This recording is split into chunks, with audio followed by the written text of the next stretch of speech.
雷鳴とともに散れ。しっかり見ててください。俺は畑かかしって名前だ。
And so the tournament was able to continue after turning the computers off and on again. For the rest of the club's championship, What's going on?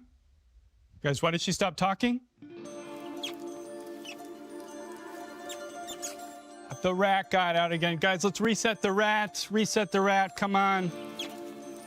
Under the couch. Under the couch. Oh, no, it went the triangle thing. Triangle thing. Do not let that rat find its family. Come on. If the thing starts a union, we're in trouble, guys. No, no, no. Over there. Over there. Come on. We're losing time.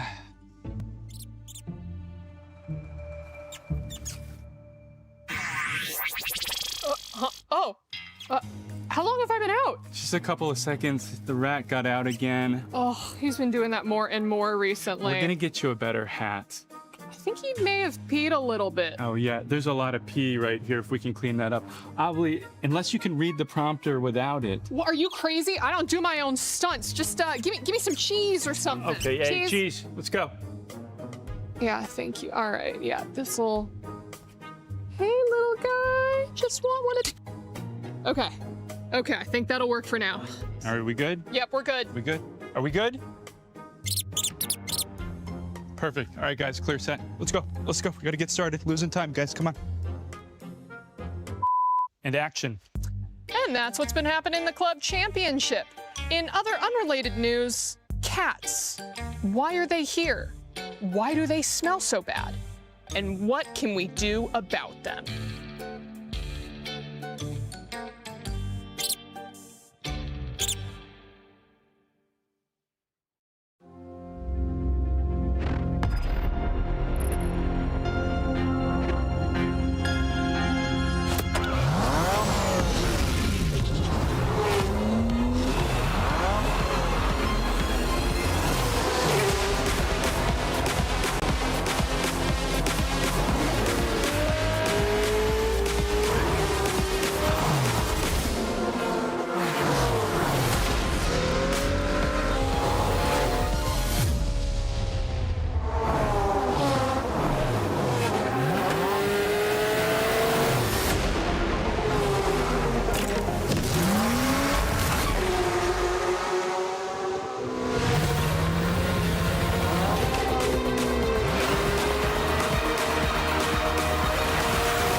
Last year, Four Thrives arrived at the PUBG Mobile World Cup with an entire country behind them. As the first Pakistani team to qualify for Pmwc, reaching the world stage was already history. But once the matches began, they proved they had not traveled there just to participate. But he's found Medusa, he's got the flush. Carry him as well. Nucky, no! How can you do it to him? They want that first place, but you're gonna have to prize it from his cold, dead hands. Squashed with a chance now, and he's able to close it down. Four Thrives finished second in the group stage, going directly into the grand finals and eventually securing 7th place in the world. Last year, Pmwc taught us to be more aggressive and more consistent to win this championship. Their journey began at the PMGO Season 1 South Asia Finals, where they handled the pressure of playing at home and claimed the regional championship. Now sending shots around the corner, so much damage done, and it's ended. Four Thrives get themselves a chicken dinner and secure an unbelievably good position.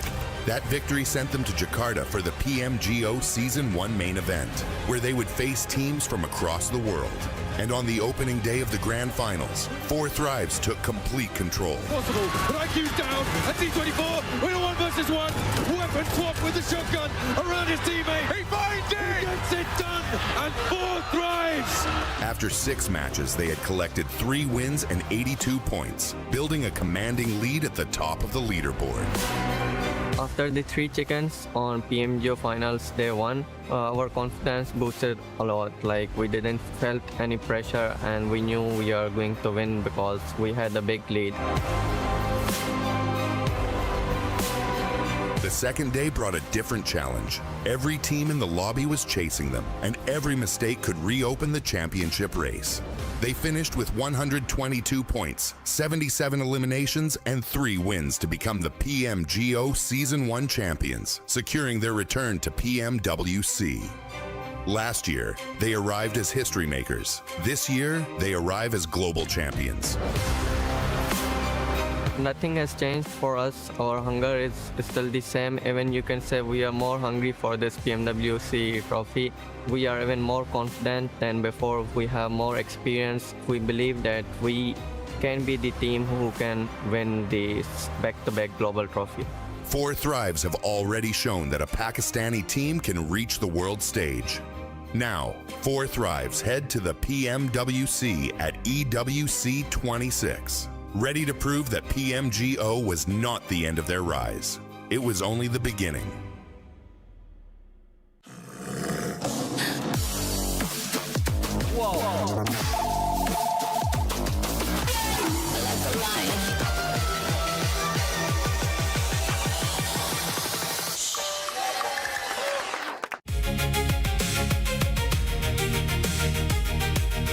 Last year, on the 2025 PMWC stage, Yangon Galacticos made history, Myanmar's first ever world champions. To honor that journey and carry it to every player in the world, the PUBG Mobile team and PDP creators worked with YG to build an exclusive in-game outfit, a piece of Myanmar inside the game. This outfit draws its soul from traditional Myanmar attire. The lines of the tight pawn jacket, the gold thread running through the long yi, the flame motifs rising from the hem.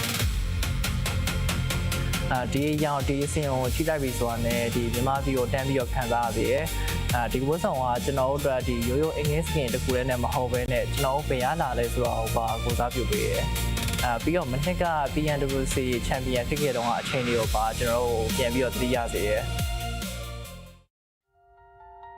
But winning the World Championship does not make every match that follows easier.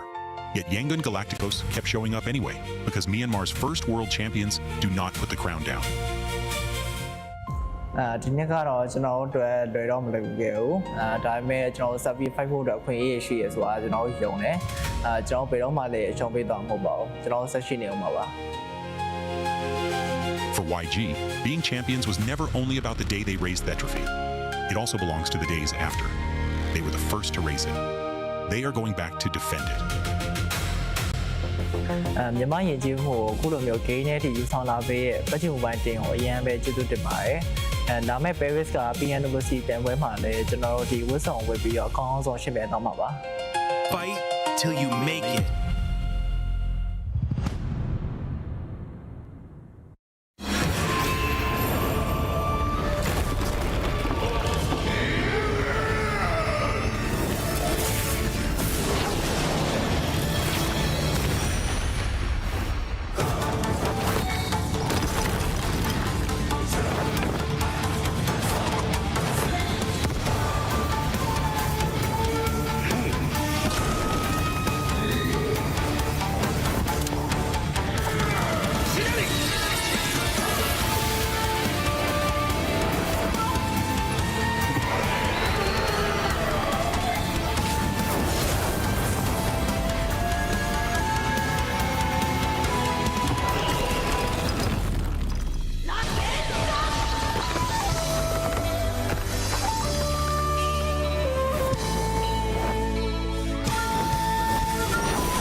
at a desk in one singular posture for 12 hours a day. It's time your chair evolved. This is Secret Lab Titan Evo. Ergonomically engineered for you, gamers, hybrid workers, artists, backing your every move. Day 2, Group A, and everybody wants one thing. Points? No. Survival? No. Chicken. I mean, technically she's not wrong. No, she's not. After day 1, these teams are looking pretty hungry. Today, every elimination matters. Every point matters. And apparently so does protecting your chicken dinner. Get her! Group A, day 2, let's go. Come back here. Get back here. Je suis prêt, c'est parti, voir on m'emmène la vie. Comme sur mon green, tu m'entends quand je respire. Top le veston, jamais thé, jamais film. Gros pas, big plan, j'ai fait changer toute la piste. Regarde ma pêche, je pense pas, j'arrive. Je coupe la line, laisse ta qui laisse frémir. Nouvelle état, new name, toujours fluide dans le move. Main en l'air quand je rentre dans le groove. Garde ce regard, je suis déjà posé. De part je tourne, glace dans mes yeux figés. Vite encore, puis je prends tout ce qui est à moi.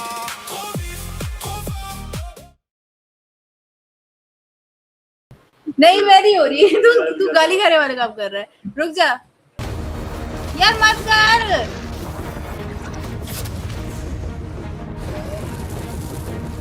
कुल मिला के 20 वो 25 500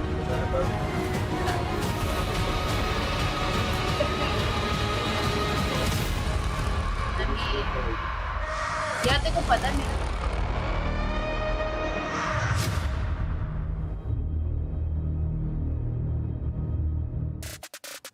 An amazing start yesterday to PMWC at EWC 26 as 4 Thrives came out on top in first place, finishing the day, and OG was able to get the last chicken dinner. Welcome back, ladies and gentlemen. My name is the 7WG, and I'm joined by none other than Neptura and Max. Neptura, yesterday lived up to expectations for Group A. It really did. I really enjoyed watching all the carnage that came in, especially on that rondo. We started off day 1 with a bang. It was really, really fun to see. And Max, yeah, we got lots to talk about on this show. We do. Yeah, I mean, Group A was absolute madness over there. But you know what? For the Group of Death, I was expecting some teams to dominate even more. But everyone put up such big numbers, and it's still so close to see who's going to be making in the top 5. So if you're in the top 5 today, it's not sure you're still going to be here after today's 6 matches. That's absolutely right, because we will be sending teams home today from Group A. The bottom 3 will get those keys crushed. The top 5 will get a chance to go directly to the grand finals. And for everybody currently watching at home,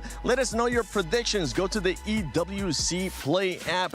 Let us know who you think is going to be going home, who you think is going to be actually moving on directly to the finals. Use the hashtag EWC and the hashtag EWC26, because yesterday we actually got a chance to see some of your guys' clips with the gun sounds that you guys ended up doing. We're still trying to see if we can actually show it here, so maybe we'll either show it later today, and let me know what other sounds you guys want to see Maxman and Neptura make as we head on to pretty much just day 1. One thing that we actually didn't notice from day 1 from talking to the players as well, Max, is that it wasn't as aggressive as we thought it was going to be. There wasn't one team that was just fully dominating the lobby. Yeah, I mean, very clearly, the eliminations, of course, are very important, but the rotation some of the teams just took out of their hat out of nowhere was just very impressive. So for the Group of Death, I got to say, it's a pretty smart group. It's a 10,000 IQ group right now. And with the rotations we've seen from especially Enigma Galaxy, we'll talk a little bit about that later on here in Neptura, but I'm loving the macro aspect of this lobby. Yep. Hopefully they can maintain it in these 6 matches. I'm hoping it's going to be maintained, and I'm also hoping that there's going to be a team that will come out on top and start just sponging up a bunch of points. But if you ended up missing what happened in day 1 of PMWC at EWC 26, we got the SDC Rewind for you. Hey, before we get started with day 2, we gotta back it up for the STC Rewind to talk about Rewind, baby, and talk about all the craziness that happened at day 1. Of course, I'm Hot Jukes. I'm here with Blank. Dude, yesterday was wild. It was, yeah. I mean, we had a great win starting out from Geeky. I don't think there was a lot of unexpected wins yesterday, which was very, very good. I know that you wanted to speak about Enigma Galaxy in particular because they were very, very good yesterday, despite a rough early start. Yeah, and especially considering how important Rondo is, right? We're going into day 2. When it came to day 1, they were out early, like first team out. So I talked to Coops. I was like, bro, what happened? And he was like, dude, Team Flash, they did their homework. They ended up taking out our recall guy, hunted us down, and took us out. We didn't see it coming, but for day 2, we're going to be ready. Yeah, they're going to fix that up. but it came into game 3. It's an insane 2-2 split that happened on over towards Pachinki and East Coast Milton Power. That worked out. I mean, I was having questions from people in chat asking me what the hell happened there? How did that work out? But All Eyes still on 4 thrives right now. Still a powerhouse despite coming off some rough games yesterday. But from PMGO coming into this, they're looking strong. They're at the top of the leaderboards. Hey, Pakistan's crushing it. Like you mentioned, 4 thrives on top right now. But then at the end, OG, right, came out with that chicken dinner. That put them in the show here. So you know today they're going to be coming out strong as well. I mean, India is back on the map once again, which is great to see. Market improvement from last year as well, which is insane. And for OG to re-qualify now, show that they've improved a lot. I mean, Aru was hitting some mental shots yesterday. Finishing off with chicken dinner is just absolutely lovely. It's also great to see Aurora get themselves a win in game 2. Hot Juice. Yes, I mean, hey, the top 5 is going to be so dang close here. So teams need to do everything they possibly can. But man, I think that's pretty much wraps up day 1, right? I think we've had a very nice rewind, but we got to get out of here. Let's do it. For the time being. 3, 2, 1.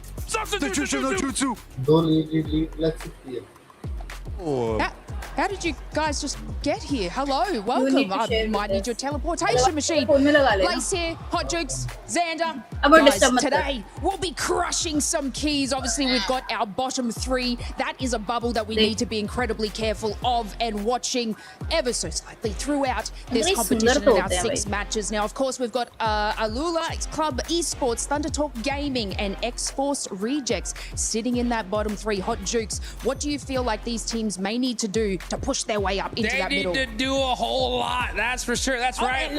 We have substituted ourselves with ourselves here. All right. So we are now in the studio. And when it comes to those bottom 3, they got a lot of work to do. But you know what? It can be done pretty quickly if they can make it happen in Rondo, which is one of the most important maps here because you could get 10, 20 eliminations, a chicken dinner. 30 points would pretty much lock them in and even give them an opportunity to get into that top 5. So when those comes to those bottom 3 teams, I hope they did their homework. Team Flash definitely did yesterday. So when it comes to them, they're going to be set up for those bottom 3, though. They got to make it happen. Yeah, and I mean, Alula Club Esports, if they can just hit a 5-point average, they will actually be able to skyrocket up, overtake the teams, and get into that position. But I'm looking at S-Force Rejects there, Xander. They are right on the tippy bottom with only 16 points. Yeah, I mean, even their drop spots feel a little bit weak right now, sadly. And I've been worried about them. I have been worried about them. I think even when we were watching it, it didn't feel super confident yesterday. And they were cruising. There wasn't really even much to comment on during the games. It felt like they're going out quite early.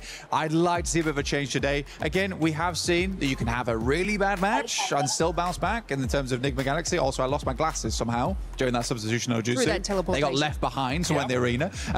But again, X-Force Rejects, they need to see clearly going into today if they want to do well. But it is possible over such a short match set.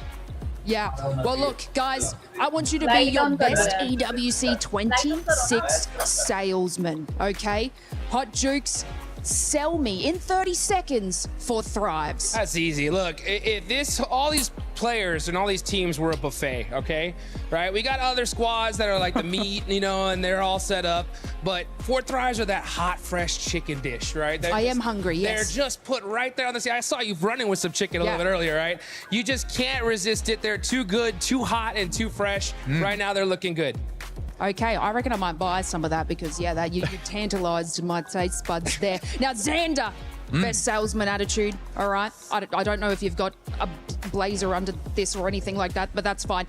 Aurora, sell me in 30 seconds. Go. Well, Aurora, they don't always show up when you need them to, but during a group stage, it can be great. During the finals, maybe not so much. But who doesn't like someone who shows up at not maybe the best time, but maybe the time when you want to see them? Get a first place in group stage, and then we could maybe hope for something good in the finals, potentially. I mean, showing up is a part of the job, right? So I guess, is that what you're saying? I never said I was a great salesman.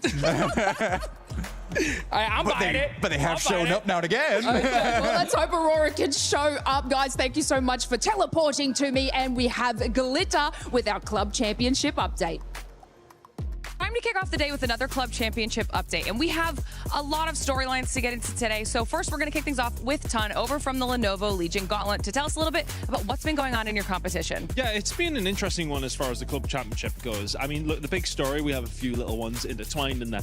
But the big story for us really is in AGAL. They are one of the favorites for the tournament, almost guaranteed at least second place. At first place right now would put them in first in the Club Championship. Of course, if you discount everything else that Falcons are doing, sure, but it would give them a really big opportunity to put their name firmly in the hat. What I love about the conversation around AGAL, we kind of been having this for 4 or 5 weeks. Yeah. Dark horses, dark horses, dark horses.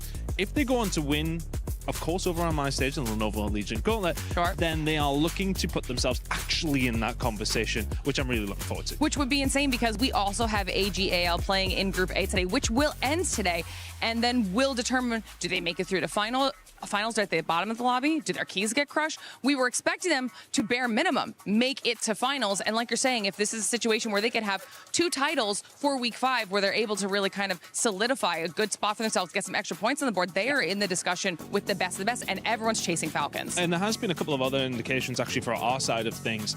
There has been some other teams who are in that mix. I picked up a couple of points here and there. Virtus Pro, Vitality, Aurora have all picked up a minimum of 200 points, which will help them. And I think, you know, we're having the conversation about first place so often. The prize pool goes all the way to 24th. Yeah. So it makes a big difference to some of these orgs, especially if some of the smaller ones are coming in and making some money. $30 million. That goes a long way between 24 teams. So for some of these squads, 200 or 300 points here and there on some of the games they're not expected to get them on, that's a big bonus. And we also have Vitality in our game as well. We'll be seeing them in Group B, so we won't be seeing them just yet, but so many storylines for us to follow along with throughout the week. Hi, so update you guys, all the new not only how subscribers we're here. doing, Thank you so but how some of the other joining. storylines are going on some of the other stages as well. I'm not serious at all. Thank you so much for that Club Championship, Glitter and Chris. And also, I'm gonna go to Hot Jukes and Blaine and ask them how they were able to do that transportation clone jitsu, because that was awesome. We need to figure out how to do that, but let's actually go back to the overall with this. We're going to see 4 Thrives just sitting pretty at the top, and we're going to be seeing some of the other teams also being consistent. As you can tell, in second place with 52 points, it's GOAT. Enigma Galaxy, though, that was one team that ended up showing up.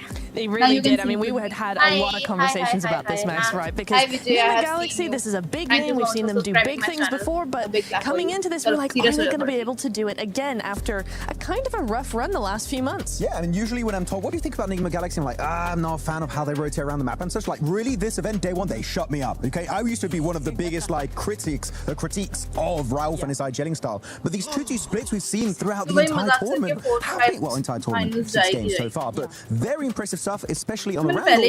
If they maintain this kind of composure and momentum, I think a spot in the top 5 is definitely possible for them to maintain until the end of today. And that's one thing that we're going to be keeping a close eye on. As I said earlier, top 5 will be moving on directly to the finals. And if we were to compare, as we're here on the second page now, if we were to compare 5 to 6, which OG is currently in 6, they're only separated by just 2 points, which can change in a matter of the first game. That is going to be so tight towards the end of the day, and also towards the bottom of the 3. We heard it too. X-Force needs to do something, and I got a chance to talk to the players, and they were saying that they're currently just having bad communications. Not the time to have that right now, X-Force. No, it's really not. I have such high hopes still for X-Force here, 7. I do think that if they can bounce back today, we could see a massive difference, and maybe even getting out of the out the bottom 3 rather. What's something that you would like to see X-Force do? More proactivity, not aggression, proactivity. I want to see them do more and think and plan ahead a little bit more than they are doing right now. Fair enough. I would like to see that too out of them. But now it's time we move on to the Sony story of the day, because it was those 2 teams that were trying to dominate. But who will dominate today? Is it going to be 4 Thrives? Is it going to be GOAT? Because 4 Thrives, yesterday they finished in the first place, and this squad did it, Max, without, actually, no, this squad did it without getting a win.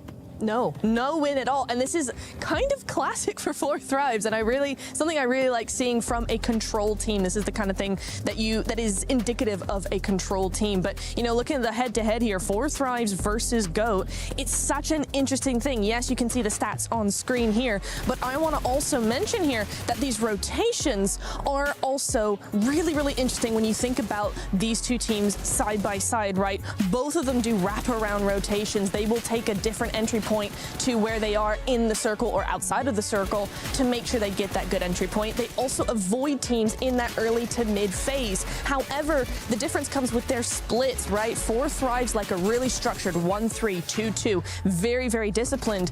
GOAT, on the other hand here, Max, they like to spread out. They are a little bit looser with what they're doing.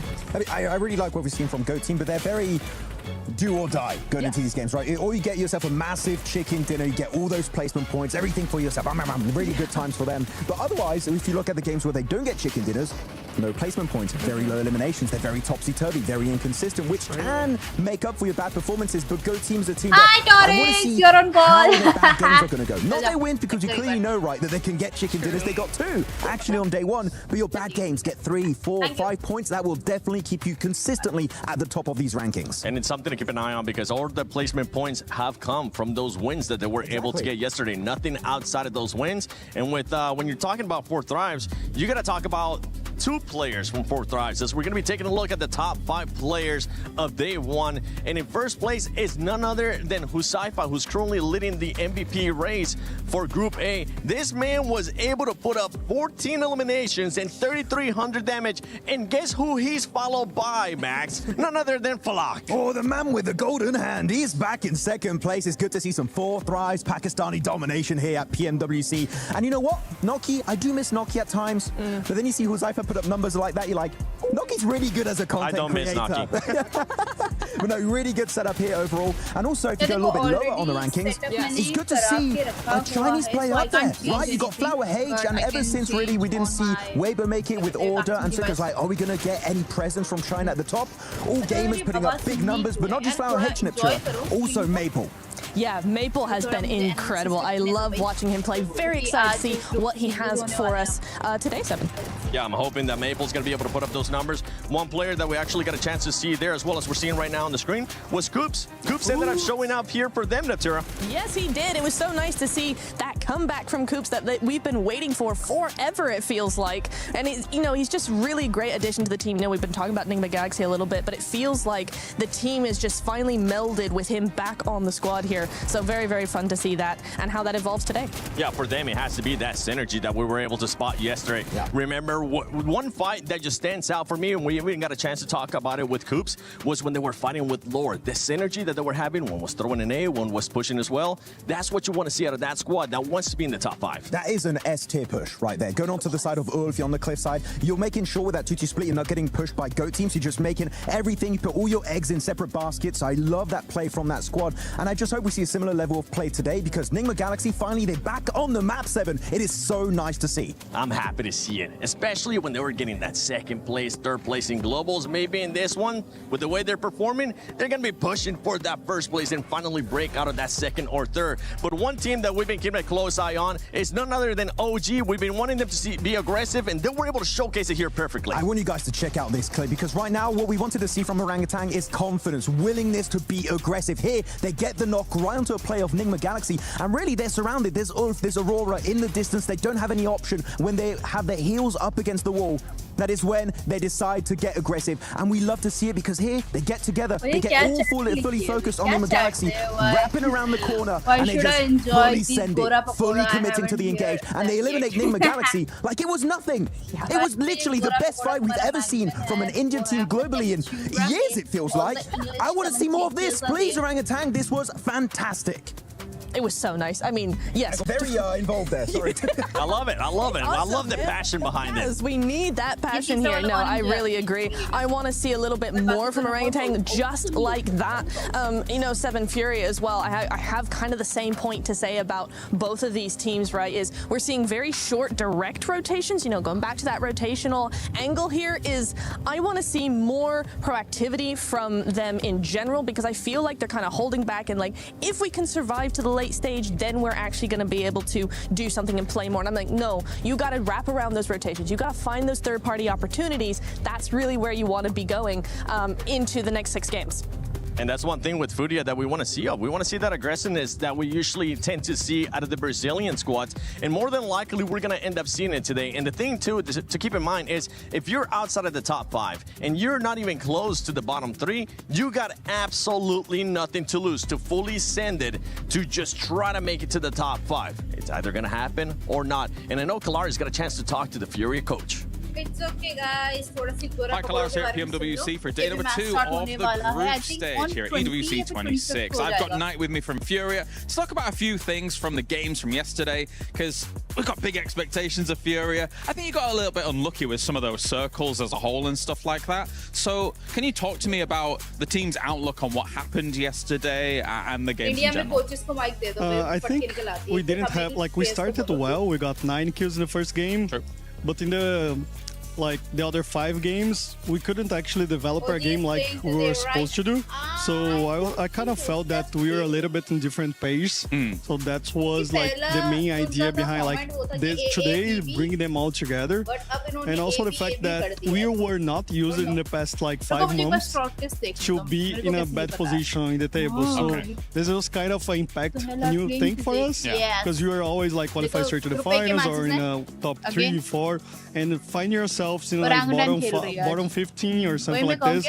You were kind of, dude, what is going on? And this make you feel a little bit outside of your comfort zone. But what's good that happened the first day, because now we can take a deep breath, know that we just can go forward, not back anymore. That's fair, that's fair. So let's be a bit more specific then, right? The Erangel game, I thought that you guys, in the field Erangel game, you guys had a 2-2 split, which technically could be quite good, but you held it for a long time, and then obviously kind of got punished off the back of that. But what do you think about that game? Did you think the 2-2 split was too long? What's your perspective? I think the idea was actually good because we provide cover for each other. The main problem was that Flash, they had so many space for them in the north side of the map. No one was putting pressure on them. So they ended up having the whole north, east side of the map. So since no one is applying pressure on them, we were a little bit exposed for them pushing us because they had one guy over the check in our right side. So the other 2 guys couldn't help the other 2 guys. So we were kind of splitted. But if there was any team like Nigma was applying a little bit of pressure on them, it would be like a perfect split.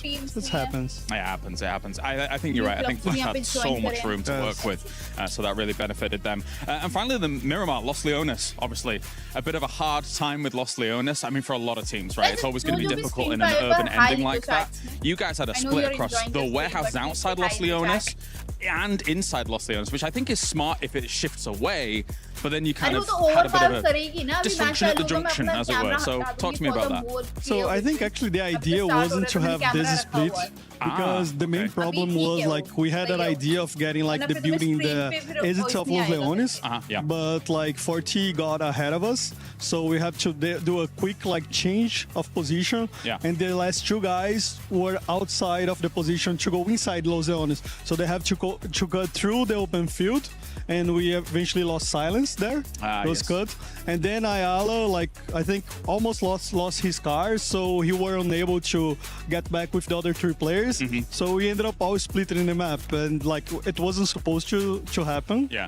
But it happened, right? So we can just we did the VODs to prepare for if something goes like we weren't expecting, to have a backup plan. So let's regroup in another position. Let's find something a little bit there and be together as a team, right? Fantastic. Big fight back for today? I think we are more than capable of bouncing back. We have a very skillful team, and only depends of if we apply our game, the game that we're practicing, we definitely can be in the top 5 today. Night, amazing as always. Thank you very much here, and good luck for today. Thank you, अगर अपनी team की असलियत रख देगा तो कोई सुनेगा क्यों? निकालना Thank you, Kalaris. And Night always giving out that good intel, and is a man with so much experience too. He really is, and I just love these able to pinpoint the issues every single time, so you know that they're going to come out swinging on this day, put the ego aside, and hopefully jump up, maybe in top 5. Maybe in top 5, go directly to that grand finals, but definitely stay away from this bottom 3 because this is day 2 of PMWC at EWC 26, and it's time we get started. चलो मैं अपना camera off कर दूंगी, ठीक है? मुझे vote चाहिए, अगर तुम्हें मेरा कैमरा चाहिए होगा तो बता देना, ठीक है? Otherwise I am turning off my cam.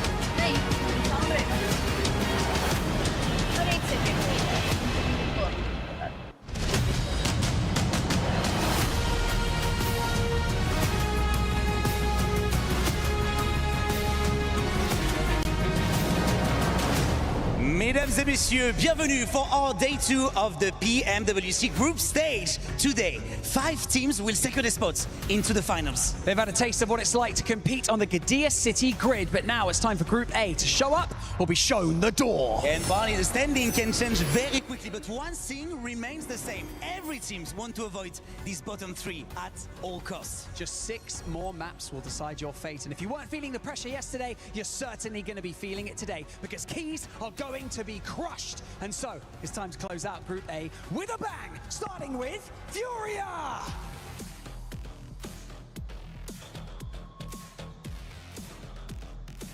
Geek Esports! भाई ओजी खेल रहे. I want orange heart. Orange heart in the chat, so I want. Go team! भाई ये क्या था ये कि AGAL. इनको देख के लग भी रहा है थोड़ा एनर्जेटिक है. Thundertalk Gaming! Galaxy! इनमें तो एनर्जी हुआ करती. Full Drives Esports! चुम्मा चाटी छी. Orangutan! Oh, expected! क्या चला? नहीं, हम लोग होते ही हैं थोड़ा एनर्जेटिक. अच्छा था. अरोरा, इनको तो चैंपियंस बनने की आदत पड़ गई. यही कुछ करेंगे. जो अकेला जो ऐसे कर रहा है. Team RRQ! And finally, Ulf Esports! ये क्या था? तू यहाँ से काट, मैं यहाँ से काटूंगा. Stone paper scissors. We've reached the moment where every decision counts. Our players are ready to give it everything they've got and prove they belong at the top. 5 teams watch and wait from the finals lobby. 8 fight for survival and 3 are sent packing. It's time for day 2 of the PMWC group stage at EWC 2026.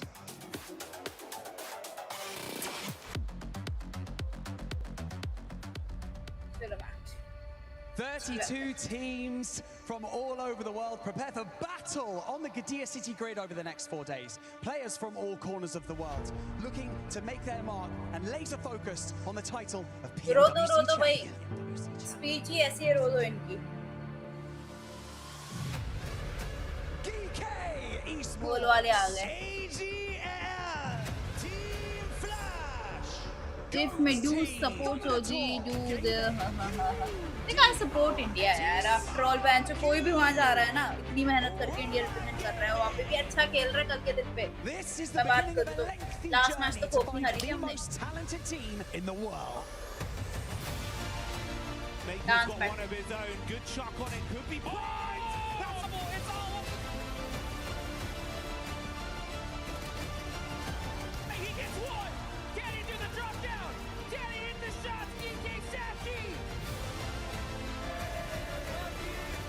He's got them on a broadside. Oh, insult to injury. Take down the down player first, but it is a duo chicken dinner. not quite connecting. The shotgun is ringing out over the bonnet, nearly doing the work, but the explosion takes it down instead. And gotta hit the shots with the shots all up to Rev. Killer Joe gets it done. His days should be numbered. Wow. A reason to remember the name as well. Ragnarok's time as well and truly passed. There's the shot over onto Aurora. OG, bring it on home with the last chicken dinner in a day, Paris! You've been wonderful today, Paris. Give yourself a pat on the back. Man, it's insane. Hi there, guys, and welcome back for day 2 here at PMWC at EWC. It is me, Blank, as well as Mr. Hot Jukes, who's joining me here today. Very excited to get into this one. We have 6 more matches so far of Group A to get ourselves through today. There's a lot on the line for some of these teams, because some teams will be going home today. Some keys will be getting crushed, Hot Jukes. That is correct. 3 to be exact. 3 teams, keys, dreams are going to be all done at the end of today. So this is a huge opportunity, right, to put yourselves in the running for that top 5. I mean, we still have 6 matches left to go. That's still plenty of time, right? Even for the teams all the way at the bottom to make it happen. But if you are in those bottom ranks, you really need to get it done here and now. Rondo is the match to do it. We do have a Thunder Talk down towards the bottom side of the tables right now. It's a tough position to be in, right? Again, I think that China has come in swinging this time around, but has it been enough so far? One team is at risk of elimination right now. Alula, they were able to eliminate Alpha 7, but can they save themselves here right now, this year, to make their way through? I think that it's an interesting one, especially for Geeke. Again, there wasn't a massive amount of hopes and dreams laid on this team, but they have surprisingly performed so far. It's been nice to see they came out swinging with a chicken dinner start of the day yesterday. Yeah. But again, we talked about it during the STC Rewind. But 4 Thrives, yeah, Rewind. 4 Thrives looking great. They are still looking great, and I think they will continue to look One of the good top today. team A strong Rondo. Do you think it's going to happen again? It's going to be tough, right? I think that Rondo being that map that is so important here, I think everybody did their homework to another level last night. Yeah. And they're going to mix things up. I mean, I know one team in particular for sure is they got taken out immediately on that Rondo. Prediction time! First map for orangutan! Chalo! And I think that the whole lobby Why at not? this We stage, go flip the they line. saw that, right? Instagram They're like, you know what? We're at risk of this happening. You know, even 4 Thrives, I'm gonna maybe think twice here. So, hey, make those changes, make it happen, and get it done here for match number 1. As it looks like we got the playing going. Let's get this started. And we are down towards the south portion of the map for day number 2.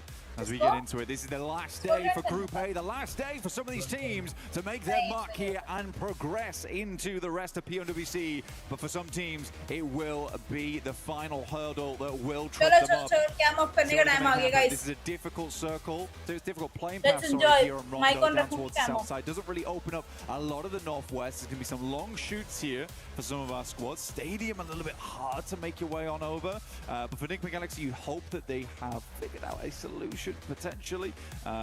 Aurora as well. I don't think they were able to get as much action as they might have liked over towards Yulin. There was a lot of fighting in Neox Factory. But yeah, you can see here, no double plane path, just the southern one. You can see the team starting to hop on out.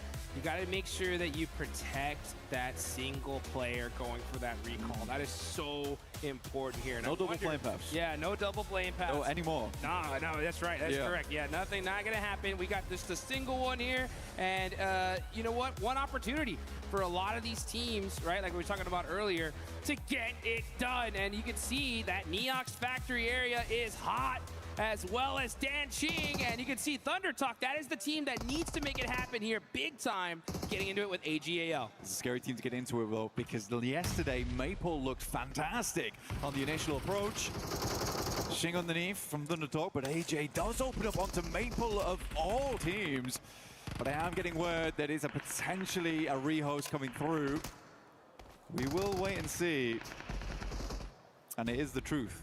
We're not lying to you. So in the meantime, we will have to wait for that one. But I think most of the players probably not unhappy about that, considering it's quite a difficult plane to start things off down towards that south side in Danxing. It forced a lot of teams out of the way, but then we did get an eastern circle, which, you know, wasn't too bad for the squads. Yeah, no big deal here. You know what I'm saying? We get a little bit more time to talk about these teams, get a little bit more time for these teams to kind of prep and figure out how they're going to make this happen here, because 24, they got just these next few hours to either stay here in Paris or go home, and they want to definitely extend that life just a little bit further here. So looking at the leaderboards, let's break that down, right? So top 5, again, folks, those are going to be the ones moving straight to the finals. Bottom 3 are going home. That's it for today. And those teams in between heading into that survival stage. So you have in 5th place, KRX tied with Aurora with 47 points. OG with that chicken dinner on that last game, right? Were able to really make things happen. But it does look like we are hearing... We lied. Yeah, we lied. Psych! We lied. Psych! We're back in. We're here. Disregard all previous conversation because we are back here on Rondo. I am excited for it to go to another rehost though. But for the time being, we'll treat this as real life. That's correct. Real stakes on the line. Juicy stakes at that. As T24 opens up onto one, now looks for the second. It's going to be a hard push, but they cannot take him down. T24 brings the gore in Neox. I'll tell you what, 1v2, baby. That was real, and that was live. That's how you get it done. T24 getting revenge for his teammates. Valak ends up going down, so they are stuck with 2. I'm sure IQ is going to be out there getting them back up here in just a couple of seconds. With beautiful play to start things off. The group of death has not disappointed at all. And again, I mean, it would make me laugh hearing Max say this is the deathy group. It is kind of, he's not wrong. T24 even taking a tumble there versus Ayala, who has been quite a strong member for Furious. Sadly, they are quite down on the numbers at the moment. Whoa! Wait, was that 4th drive just out? Okay, 4T struggle. T24 is able to get 2 elims for them, but that is a disastrous result for them. का cut गया on the spot, भाई. भाई पूरी team We did have a slight blackout during the middle of that, so couldn't quite see where the भाई मजाक से गए में जिस बार जो पॉइंट निकालते सालों को कट गया, बट अब बाकी टीम्स के पास चांस है, ओजी के पास तगड़ा चांस है ऊपर आने का, भाई बहुत बढ़िया. Like, hey, you know what? Even if you're 4th drives, you gotta be concerned here because you're at the top of the leaderboards. If someone's gonna hunt you down, that's the squad to do it.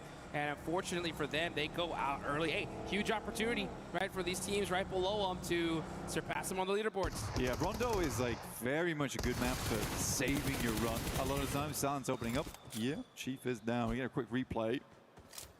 This is Flower H. This is actually the fight versus Thunder Talk, which was going fairly badly. Now, Flower H was having an absolutely sick day yesterday in terms of the damage numbers, and that is a quick spin around. Did they fully go out though? Let's take a quick look on the leaderboards. Yeah, all gamers, 4 players alive. They look good. They were able to reset on that one. That's fantastic. That's what you have to do. I mean, I don't know where exactly IQ was because he wasn't in the fight with this team. But he was, I guess, tried to go to a recall tower, got caught out, unfortunately. And that's them done and dusted. Hey, the rest of the lobby's still here, though. 15 teams. Aula, Claws, trying to hit some cheeky shots using that stairwell. Silence is down to 1 HP. He gets the knock, and Claws gets naded. Rest of the team, I think, is just a little bit too far supportive. Actually, never mind. Yeah, right behind him. Quick is there to challenge Furia. Chief gonna throw down some smokes to try to get his teammate up here. But with this fight slowing down, yeah, I think Quick is like, oof, this is a little bit too late to start this push. Yeah, he's in the struggle bus now. And again, this is one of the situations where it's actually very hard to deal with it. Because the amount of sightlines you can kind of angle off here with the smokes, Quick's almost certainly going to go down. Silence just has to play the right-hand side. Chief just needs to eke his way up on the left-hand side here. He has to hit a nasty grenade to even hopefully clutch this one out, but he's only got one chance, and that's it. Stun grenade goes out, and the nade over the top of it, and he's forced off the edge here. So now they control the entirety of the high ground. Yeah, and Al-Ula, they need these points pretty bad now. Just with this performance alone, right? Just 3 eliminations, that puts them out of that bottom 3. But, you know, this is that opportunity to do such a good game that it sets you up for the rest of this day. I mean, heck, a win here with double-digit eliminations, that puts them in the running for top 5, literally. So not the worst start. They got 3 elims so far. They still have all their players up. Let's see what they can do. It's an interesting approach from Malula, though, because the entirety of Neox is very quiet, considering that original playing path. But all 4 players from Malula are here, which means that if they do lose this engagement versus Furia, that's all the chances gone here on Rondo. Nice free fire there from Ayala, and they end up catching him. Oh, but great return fire there from Yasser. Silence on that back end. Quick gonna go ahead and hold behind this coverage. Yeah, Alula should be able to get everybody up. Chief running out this other angle, though. That's gonna make things interesting. But you're right, yeah, Alula fully committed to Neox Factory, and so far it's working, and they are racking up the points. Much needed points as well. In 12th place, they have dragged themselves out of what was a danger zone earlier. Just Silence left remaining now. Sticky Bomb. No helmet, which is kind of the most disastrous thing about this. So many sightlines to deal with on the other side. Pretty hard approach, but they already got the reset in. Pull themselves back into play. That's over towards Fong Tun, though. Man, they got a journey ahead of them. Yeah, they do. So that I was wondering, like, should Silence even think about, like, pushing this right now with the rest of his team so far away? Yeah, probably not. He needs to survive and hold on a little bit longer. You definitely want that recall life just for the time being. Next zone does pop on up, goes dead center here. The problem is you got that river just chopping right through the center of it. If that zone does hard shift on over to that left side, it's going to make things pretty difficult. But let's look at this here. Thunder Talk, X-Force Rejects. The teams at the bottom battling it out here. It looks like X-Force Rejects are going to get 3. Oh, getting shot in the back, though. That's Ulf from downtown. Sneaking that knock. But it looks like they should be able to get this res. Oh, actually, no, forget the res. They go for this in the final elimination. They say, we need these points. And AJ does a great job of holding him off with that shotgun. That's the worst for way through the banister. Catches another. AJ looking good right now. Quick step out on the side. Could push over towards the stairs. Taking more damage coming through from Doc right now, but there are flushes to be had. More eliminations is all really Thunder Talk's looking for in this moment.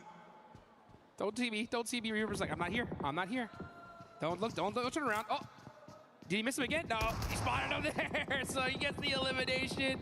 X-Force do get a little bit of time to now reset this and get this fight done. Shiba's running in all by himself, though. Got to be careful here as AJ is putting in the work, and he is taking on this squad all by himself, but finally Shiva shuts him down. Almost 1v4. Honestly, it was very, very close. It was the fact that he got that cheeky angle through the door frame. That might have just been a 1v4 coming through from AJ. I think X-Force Rejects should be able to get a reset on that one, but it feels very uncomfortable. Aurora's looking in that direction. Ulf's looking in that direction too. There is a lot of teams that have sight lines towards them. But you can see here Aurora and Ulf now on the move, so potentially the pressure got alleviated slightly over towards X-Force Rejects, but we'll wait and see. Oh, that'd be a huge break for them if that's the case. Yeah, if you're X-Force Rejects, if you're Shiva right now, you're just like, where is the nearest recall tower? Problem is that we're already in stage 2, and with that water in the center of this area here, it's gonna make it so difficult for him to find one. But we'll see if that does end up being the case. Looking on over to Aurora, top with 3 eliminations to start things off, looking very, very good here. Quick getting a knock onto Silent, so it looks like Aula is gonna be challenging that last player of Furia. They ended up getting that. And now, as a matter of fact, Igor is starting to get in the rest of the zone, but the other 2 are still deep, deep in the blue. Yeah, I mean, for Fury, it's going to be a while till they actually get themselves in a position where they can play this one out. Right now, it's a lot of driving, a lot of gasoline required too. Enigma Galaxy still doing the weird thing, though. They're doing these 2-2 splits where they send 2 players very far and then they got stragglers behind. I can't tell if it's to try and secure location far side of the circle and then hopefully cut in towards the other side sooner as the circle pops. But it's super risky. It's a really, really super risky strategy. It's working out right now, and they're playing it decently. But again, Ralph's the same dude who came up with the heel strap, right? Right? Yeah, Which was real corny. But he's all for corny strategies, but they work. They do work. So sometimes you got to think outside the box, and Yeah, well, maybe he's an innovator. Yeah. Maybe I'm wrong. Maybe corny is not the way to call it. Who knows, right? I mean, you know what? It's one of those 50-50s, right? If it doesn't work out, he's an idiot, and if it does work out, he's a genius, right? Yeah. So that's right now he's a genius. Yeah, so, now yeah. he nailed it, right? So with this hard shift on over to the left side, that's going to make things pretty tough as the water is in play. Let's see what Ralph can do if he can bring out some more of those 1,000 IQ plays. He's going to be holding this dip right now. And we're going to see Aurora right down the road from him. Reefus putting on a little bit of suppressive fire, holding this coverage for now, just making it annoying for Ralph to move. Reefus yesterday, an immortal man in the lobby. Difficult to remove him here on Rondo. Last pair alive, but was such a problem for RRQ for such a long time. There's a bit more loot on side, but you're right. What we have now, and you alluded to it earlier, is just the river that cuts right through. Plenty of water involved. Hard gamble to make. I think most teams are trying to secure over towards the eastern side here. It does have more landmass involved, so they're hoping for the switchback on that way, but this could easily pull left. Oh, man. So this is like, you literally have to kind of, it's a coin toss at this point, right? You just have to pick a spot, hope that circle comes your way. If not, it's going to make these difficult. Lord said, I do not like that gas can. Get it out of here. And make sure that we get some terraforming going, because we're going to need all the room that we can get. This circle is actually a huge one for Al-Ula, because they have pretty much that entire side of the river to themselves. Considering where they're at the start of the day, this is their chance, honestly. I think you had a rough day one, utilize this opportunity to its maximum potential, and at least secure your tournament life a little bit longer.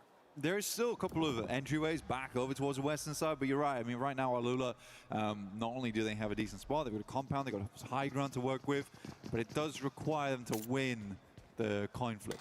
Yeah, that's right. That's the main problem they're running into at the moment. But there is the bridge down towards that south side. There's a bridge on the north, too. There is going to be a big old queue in the process of trying to get back over towards the west. We've got to wait for this next circle first, which will be hitting us real shortly. Let's see. Where's it going? Will Al-Ula win the coin flip? And boom! They have nailed it here. So it is a rock-solid position for them. You can see Quick. He's starting to move around. He's excited. He's like, all right, boys, let's get this going. This is our game here. As you see all those teams on the south, OG, Ulf, KRX, all going to have to start pushing on up. Ooh, Quick moving outside of the zone here. They're going to take that edge, just looking for that, maybe possibly gatekeep some of these teams pushing in from the south side. Yeah, they have to hold it out, right? It's actually, there is a playable space down here towards the river where you can actually just play underneath Al-Ula. Actually saw Fourth Rise play a very similar position earlier this year. Get a really big game off the back of it. Aru's going to send forward, though. He's swinging past on that western side.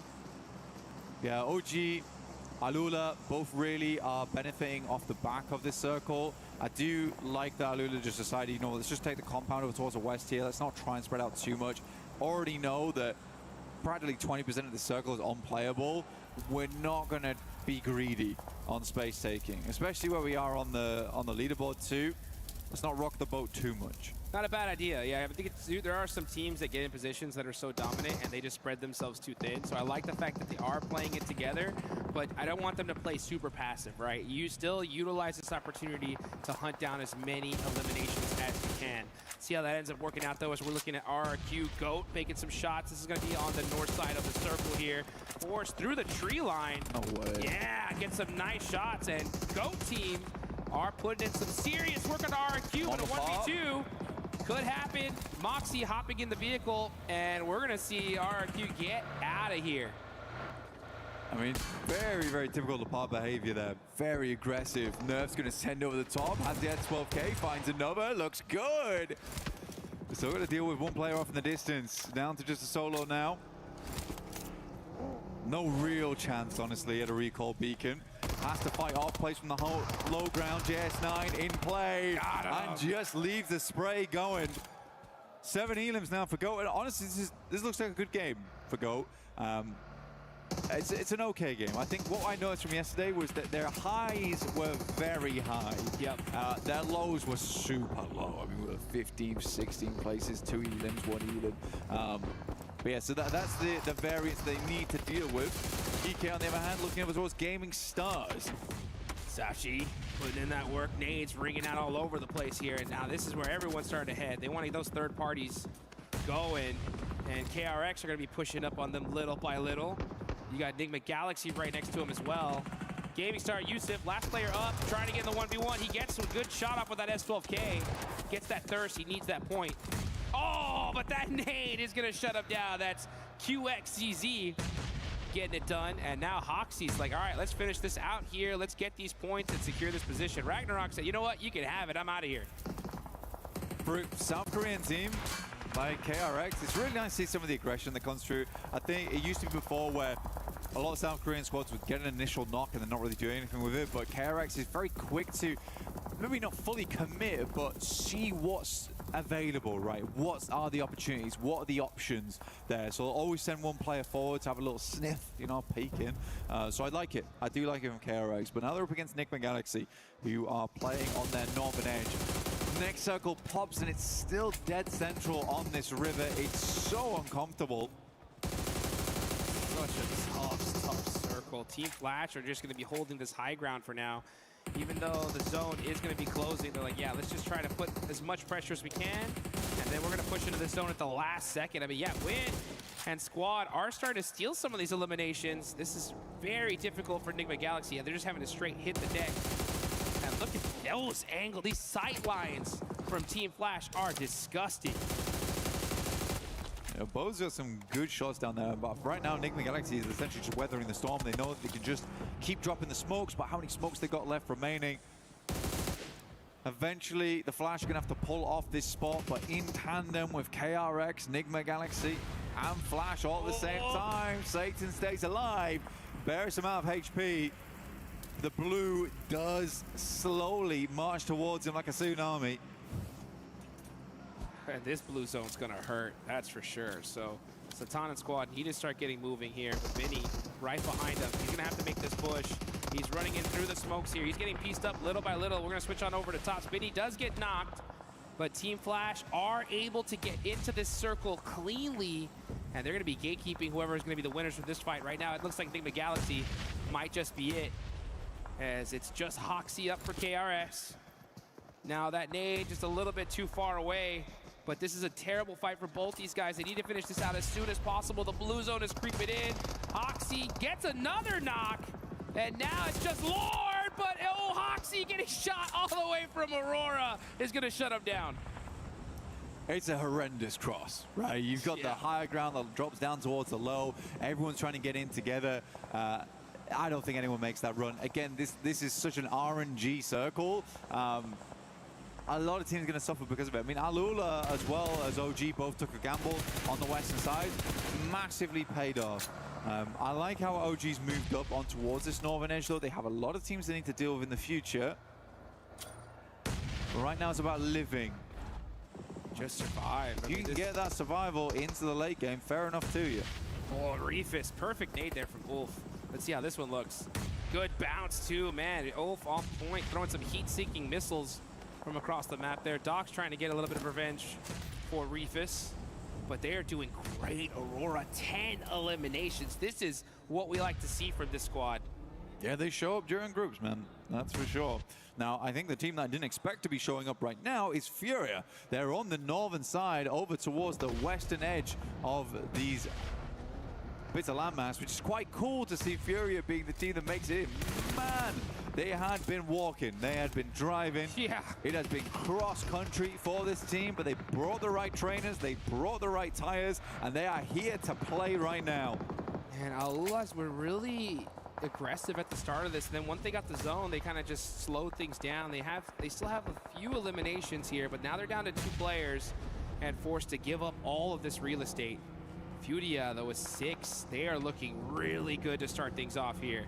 Unfortunately, yesterday, just kind of a very mid-day overall, in the middle of the leaderboards. But this could be their chance to push them up to the top. Yeah, it was super meh. I mean, I think that's fair enough to say, especially from Furia. We expect a lot more from this team, and again, this is the resilience that I expected to see from Furia, is you cannot count this team out until the final bell rings. For them, they're looking over towards Alula right now. They're even trying to wrap over towards that western side slightly, which is cool to see, but we're up against Aurora. We're on board with Eren. It could get explosive. Let's see Eren up close and personal. He caught top with a laydown. Beautiful placement there from Eren. Oh, nice little shots from Zeol. He's going to go ahead and go for the quick first aid. No. But it ain't going to be fast enough. Oh, gee. Good shot from a tanky, though. Yeah, that's how you do it there. If you can steal as many eliminations as you can, take it. Zeol with the angles, catches Scarface. And again, right, third party after third party. Flash are right there to disrupt this fight. I mean, no one survives on this eastern side, and it's been so undetermined where this circle is going to end for so long that I can't really fault any of the teams on the eastern side for how this goes down. OG's doing the right thing though, trying to make as many points as possible and grab as much value off this position as possible too, knowing that any team on the eastern side very unlikely to make it through. Ulf did send a rogue agent over towards the western side in catch though. An underwater agent right there. He is swimming for his life right now, just trying to sneak some extra placement points possibly. And yeah, he's going to be the last player up for. You got Eren there in the water as well. Catch maybe thinking about going for that res in the water. We'll see. But you got Team Flash looking to go fishing here. Let's see if he's able to get that res though. Looks like he just might. Yeah, he swims across to him. Possible to do. Real question whether Flash actually sees it or not, but they do have a knocked player who's bleeding out. So they're a bit preoccupied at the moment and will likely need to figure out what's going on in the next circle too. Silence finds Quick.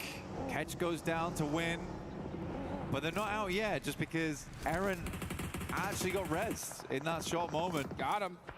Silence gets knocked. That's from AKOP from OG. Goodness me, these guys are really why not? Points here and there. If OG is coming to a top 5, then why not? It's nice to see. It really is. Yeah, and it's perfect for them, right? Considering that all the top 5 are now completely out. So OG really need to dominate right here. They got 2 eliminations so far. We got Flash right underneath you with 8. So if you're OG, you still have all 4 players up.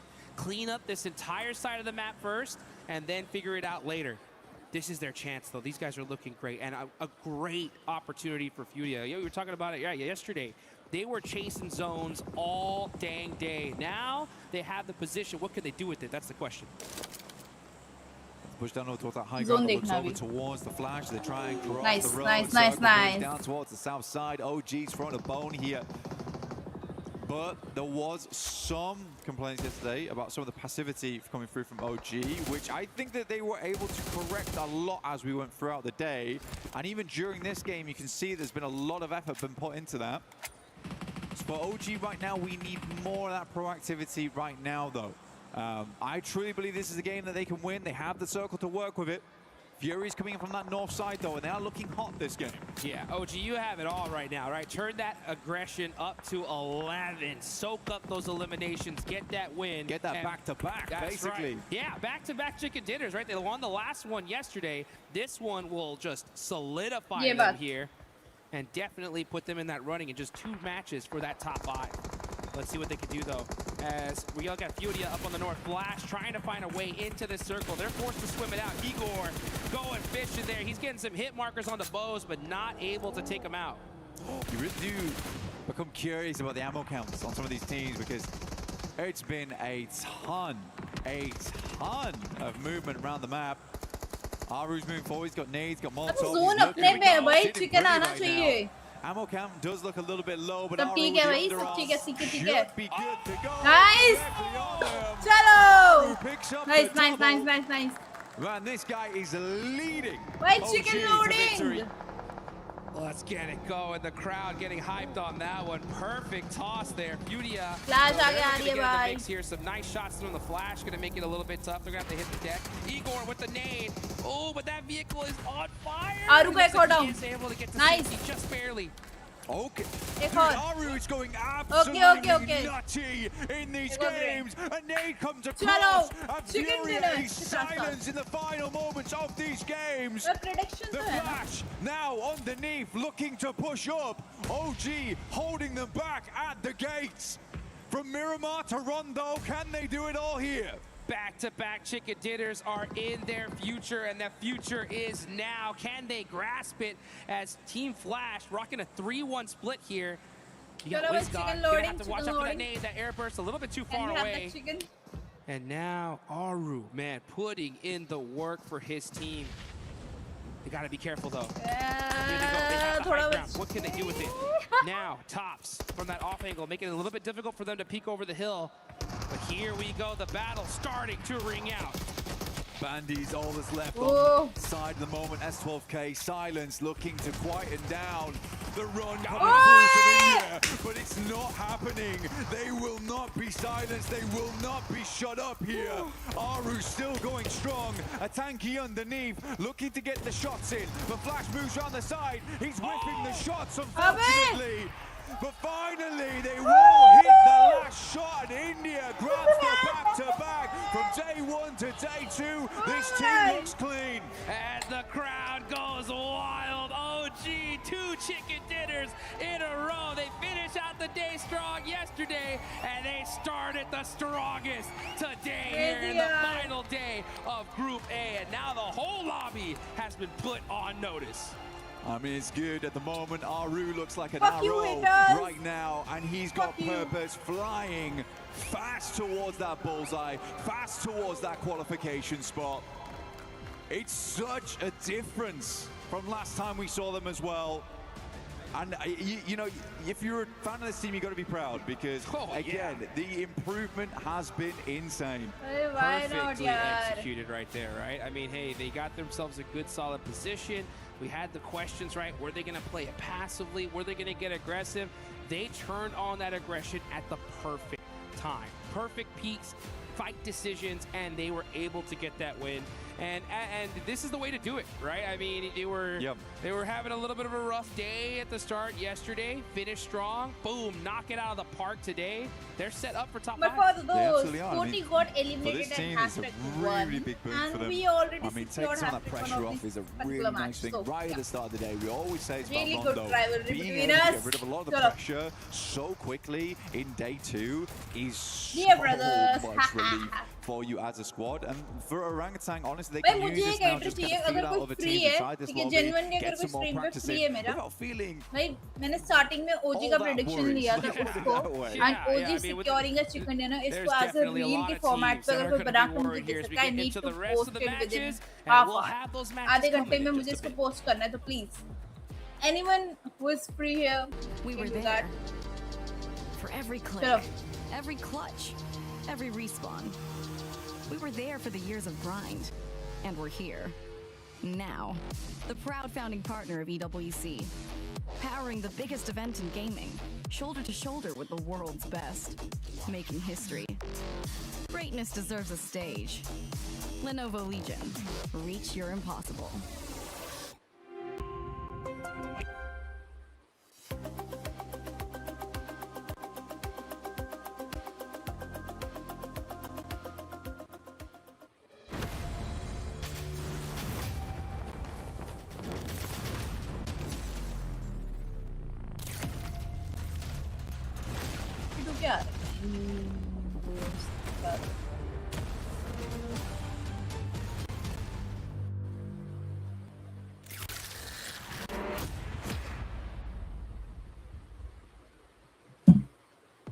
Top position I guess I think so हाँ इसके बाद आ जाएगी आराम से आ जाएगी 40 starting में eliminate हो गई आराम से भाई India on #1 coming in today number 2 so obviously you guys got yourself a win on Miramar you were one of the latest teams coming to Miramar actually so sir crypto one please fuck yourself endings as well as fuck your mother in public the late game of that game not really a strategy because we अरे भाई साहब interview as per the situations and particularly talking about that game it took us quite a while to collect our vehicles so it got us a little late भाई कोई है होगा तो please एक बना देना करके team landing in Power Grid, I guess Really it's appreciate GSTR. that. So they were trying to like maybe set up a trap around Arun San looking Martin. smart always. So then we had to take a detour from our original planned path. So, but yeah, we have prepared ourselves to play early and late as well. So it just worked out for us. Perfect answer. And Wow, सब okay, सब that's लग some story great डालने थे insight. जी Thank you. जी Let's go back to जब game तक team one, गई नहीं थी ना because सब it's a bit of a गान different बना shift. रहे थे Obviously, अपने it's the first negative game hits on the देते stage, थे etc. बैंच अच्छा नहीं It's the खेलेगी Rondo ये नहीं game. You खेलेगी guys have got a good compound. You're playing a bit passively here and there. What were your concerns? I saw that Geek was keeping close eyes on you in that Rondo game, and you eventually got second place. Well, the first factor that led us to, playing a little passive or saying holding back was that we got an early casualty of my तेरी माँ रंडी बहन के लोड़े and the mother second chode. one was Well, that's the because fun they fact have of my a lot of stream that I fuels, can so it abuse was hard any to, of them. drive around and take हाँ, info कैसा sir of, क्या होगा strike पूरी move हो our जाती surrounding है teams हाँ to की चूत actually तेरी see what's crypto going on, if there are any third-party opportunities. And हाँ also, by the way casting के we टाइम had में a मैं good बोल नहीं position, पाती but ये the सब thing भाई was मैं that, कितना कंट्रोल करती हूँ that thing it I was know like on the back we had high But ground, and on I'm the a front very we had like very a complete very low ground. So toxic girl. if we have gone like either of Someone the don't know ways, me. the other side teams would Toxic, have but in a definitely sweet shot at way us, of so it would have toxic, I been do. difficult to come back to our initial position. So I was also like not so satisfied with that game because having Rondo and only 2 elimination points is like not how we play, and not everyone plays, because Rondo gives you a lot of opportunities to take fights, maybe take free eliminations with the भाई teams, बहुत मजा आ especially गया when you are at a good position. So yeah, it was also like a little dissatisfied for me, but yeah, it was a good start. So we didn't have to get into the second game with high pressure. on भाई us. prediction बोलते हैं thanks. And overall, yesterday, how does the team look at it? Do they see it as a success here so far? And are there any adaptations coming in today too? Not really success, but the last अबे match बहन से really लिखना helped सीख us to, mother start तो our लिख day2 क्या रहा है with a good base. So it's not like साले we are रंडी के very तेरे को far लिखना behind नहीं from आता the तू pack. गाली So बकना coming चाह to रहा day2, है we are पहले just लिखना going to सीख plan, अनपढ़ जाहिल going game by game. We are just school not पता क्या होता है really school focused on school the की स्पेलिंग position we सुनाई are हो at on the points table. We are man just going to focus on लिखना our आता नहीं है games झाड़ and the भर things का आए that हैं we काबिल can do बनने यहाँ better, पे and trying to not repeat the mistakes that we have done in the past. देख बहन चो कैसे Thank you very chicken much. लगता है Amazing देखते हैं interview. क्या And good luck for सीखना day number 2. Not only is Aru great at giving interviews, but he's great in the game, being the IGL, as he was able to secure 5 eliminations. And when we talk about IGLs that have what it takes to not only go to the finals and maybe end up challenging to do it, he was able to showcase that perfectly here in this rondo. I mean, this is why it's important to have international experience. He played PMGC last year, didn't go too good, but he knew what to expect heading into PMWC, and especially the final fight they took onto Team Flash. There was even Ulf behind them, and even the side of Furia pushing their way. There's so many aspects of the game, and they were just played beautifully. A few shots missed, okay, if you want to critique, is like a few of the shots maybe should have connected, but you love to see them not just get a win, it's a back-to-back from India. Let's go. Yeah, the passiveness is gone, and obviously you heard it from him as well. They know they made those mistakes in those earlier games, but to be able to come back from that and understand that the passiveness is what was putting them behind. So it's good now that they have changed around to this aggression and making it their game. Yes, we're going to end up comparing it with the team that we also needed to see them being able to perform well here, and it's none other than Furia. Furia able to show up as well, Neptura, with those 9 eliminations. Yeah, really, really good stuff. I think we were both kind of talking about this, Max, right? Where they were really hedging their bets throughout the end of this game, right? On either side of the river here. They were going on one side of the coast, then on the other, just making sure nobody was coming up behind them. And they sweep around. I think it was Ulf on that. Or no, it was Ulala. Ulala. Oh la la. Oh la la.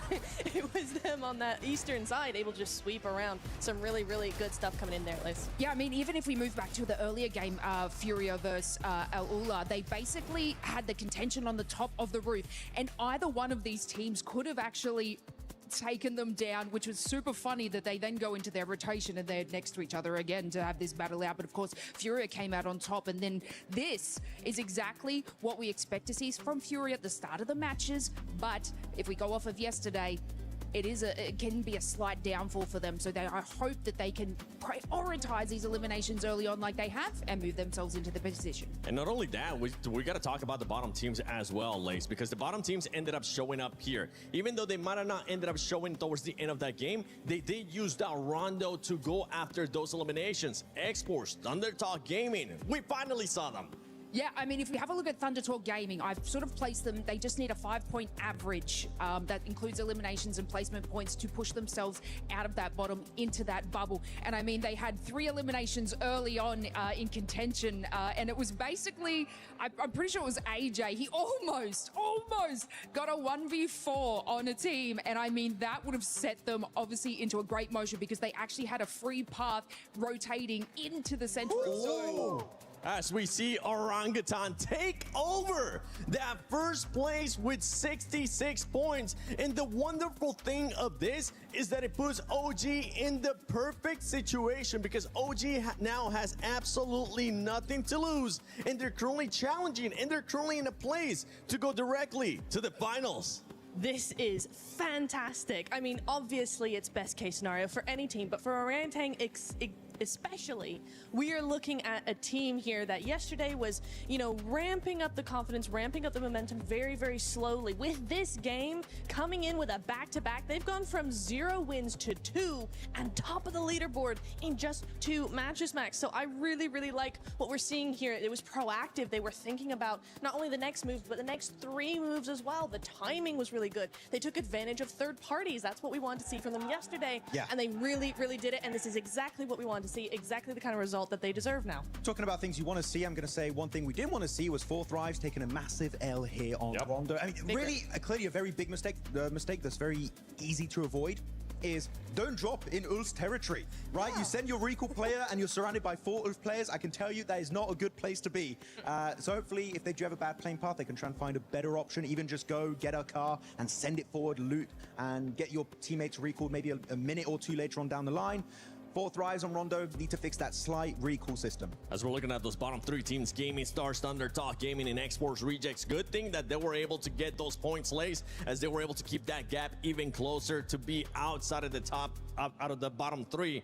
But for some of the other squads, the thing is that now you have Alula as well performing. You have Furia being able to perform. They need to continue on with this consistency to try to make it out and hope that those teams that are above them end up getting eliminated early. Yeah, I mean, if we have a look, Alula got themselves out of that bottom 3 position. Obviously, Thunder Talk took the 3 eliminations, but weren't able to carry on the placements that they had from yesterday.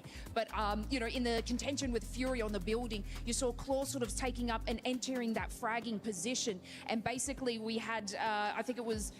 Who was I looking at? Oh my God. And then we had the moment move around the back, and there was R8 be able to hold across the building. I mean, they have the ability to be able to get these eliminations, but they focused on that early rotation. They took the fight away from Fury. They're like, okay, we're going to cut our losses. We're going to get back into that position. And this is exactly how they clawed their way.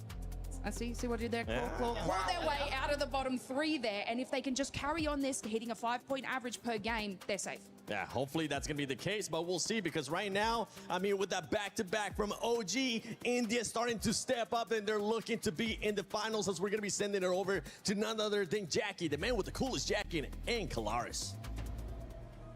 With the not-so-cool jacket here, I'm out impressed. Yeah, you've been done, mate. I've been done. And I do actually preface this a bit with the fact that when I was talking to Aru, that was before the day actually started. So I didn't get actually a chance to talk to him about the win for today, because it hadn't happened yet. But it really has shown with that victory that they got here on Rondo, a 2nd place in the day 1, a 1st place now here, and also a 1st place in Miramar, that Orangutan is looking really dynamic on all these maps and really able to adapt to the changes that Rondo potentially brings. Yeah, they're coming out giving it absolute chutzpah on the gameplay, which is what you need, mate. You know, we're about 6 or 7 games into the event now, James, so you got to really give it your best, much unlike that little bit I worked in. Thanks for that. I really appreciate that. Oh, I'll be honest, I really wasn't expecting that. No. But on the opposite side of things as well, right? When we look at how all these teams are kind of using utility at the moment, it's going from strength to strength to strength. We've seen some real pinpoint precision, multi-nade plays. KRX was fantastic yesterday over on Erangel, just timing those kinds of plays out perfectly. Yeah, I think that's actually something we were both agreeing on, right? Day one, we were talking about historically how sometimes there's been a lot to be desired with professional level PUBG Mobile on hitting those keynotes with utility usage to really make the most out of it, because it's pivotal late game and it can be the difference of a chicken dinner or not. This event, in terms of engagements and closing fights with at least defensive utility, I think that's been drastically better. We're still seeing some gaps maybe in tactical play. We're talking flashes, right? Some of the smoke plays left a little bit of room to expand, James. But for opening and closing down elims, it's been way better at clearing compounds. I think the one thing that has really stood out on Rondo more than anywhere actually is the deployable cover flares actually. Yeah. Some teams have been using a lot early that I think they could benefit from just saving a little bit towards the later stages of the game, because deployable cover flares, it's one of the most powerful things that was ever added to the game, and if you can keep those into the really late game, that's even more powerful. Oh, yeah. I mean, effectively at this level as well, right? It's not even as much necessarily you being as cutthroat to get those elims. It's just not leaving yourself exposed to be taken down. True. So if you can actually play around that, build yourself into a better position to cover late game, saves your bacon. We were pulling some of our hairs out. It's why we looked like this when we were sat there with the early drops, mate. Oh, I'm getting old. I'm not sure. You're never really sure. Just to work it in as well, whilst we're talking about the adaptation of play styles, yes. GOAT obviously on Rondo. They look far more... It's all right to talk about GOAT. Can I do it again, James? I was like, yeah, I was waiting for it. I was waiting for it when it was going to go on. Okay, you're allowed to talk about GOAT. I'm allowed to talk about GOAT. Well, I guess I'll gloat on that one, James. Call that a baby GOAT. That's calf wordplay. But anyway, GOAT team do come out far faster on Rondo. They play with aggression and they look sick with it. That's exciting because in their regular flow of Battlegrounds, they're late rotators. They don't want to take those early fights if they can avoid it, because they ramp up late game and look way better when they're fully suited and booted, James. Here, they do prove they can play both play styles. Do you think they can hold on to a top 5? I'd hope so. I think they're a dark horse for the event, but said this day The whole one. event? Yeah, dark horse, mate. Oh. Hey, that's an exciting potential here, because they're not really one of the teams that a lot of people are kind of including in that top 5. No. You got other teams like Flash that managed to get themselves to the end of this late game again. And actually, I was curious about Flash because I looked back at their games yesterday. I think if Flash was to do what they did yesterday compared to all the other days coming up, I think they wouldn't even make finals with what they showed yesterday. But at least now they've already kind of righted that ship a little bit in this Rondo game to get to that second place, right? Yeah, I think, look, there still is well enough time. Well, I say that, 5 games left to go for some of these teams, so there's a little bit of time. Nearly did it yourself there, James. I've rotted his brain immediately. Yeah. But yeah, I think you can correct the ship, but obviously coming in early into game 1, having that bit of an awakening. I think for a lot of these sides, you imagine getting back to the hotel last night, you're unpacking the bag, not looking at really things you can celebrate, more issues you can fix, and just unpack that bag, mate, get it sorted. Yeah, I mean, the win that they got yesterday, Flash, on the Erangel game where where you had Furia with a 2-2 split. I spoke to Nigma Galaxy as well. They were misreading the situation a little bit, but Flash had so much room on that east side to then be able to move into that field and hold that down. That's what was the key to victory for them, to get those points on the board. I had my concerns. I'm glad that they dispelled them here today, because again, they're a big name to try and kind of go further in this tournament. But anyway, thank you very much, Jackie. It is now time to head on over to the commentators once again here for another game here at Pmwc. That's Jackie, the jacket. I'm here with Hot Jukes. We're good to go, and boring blank. But yeah, we're getting into our 7th game, 8th game. He's really ruined me that 6-7. Yeah, that's annoyed me. Yeah. We're into our 8th game now. There isn't a lot of games left, as Jackie was saying. It is coming to a close quite quickly now. And I think that for some of our squads, they do need to get a move on. I mean, Thunder Talk, I had a lot more hope for this squad, but it does seem that potentially Crushed is where it's at.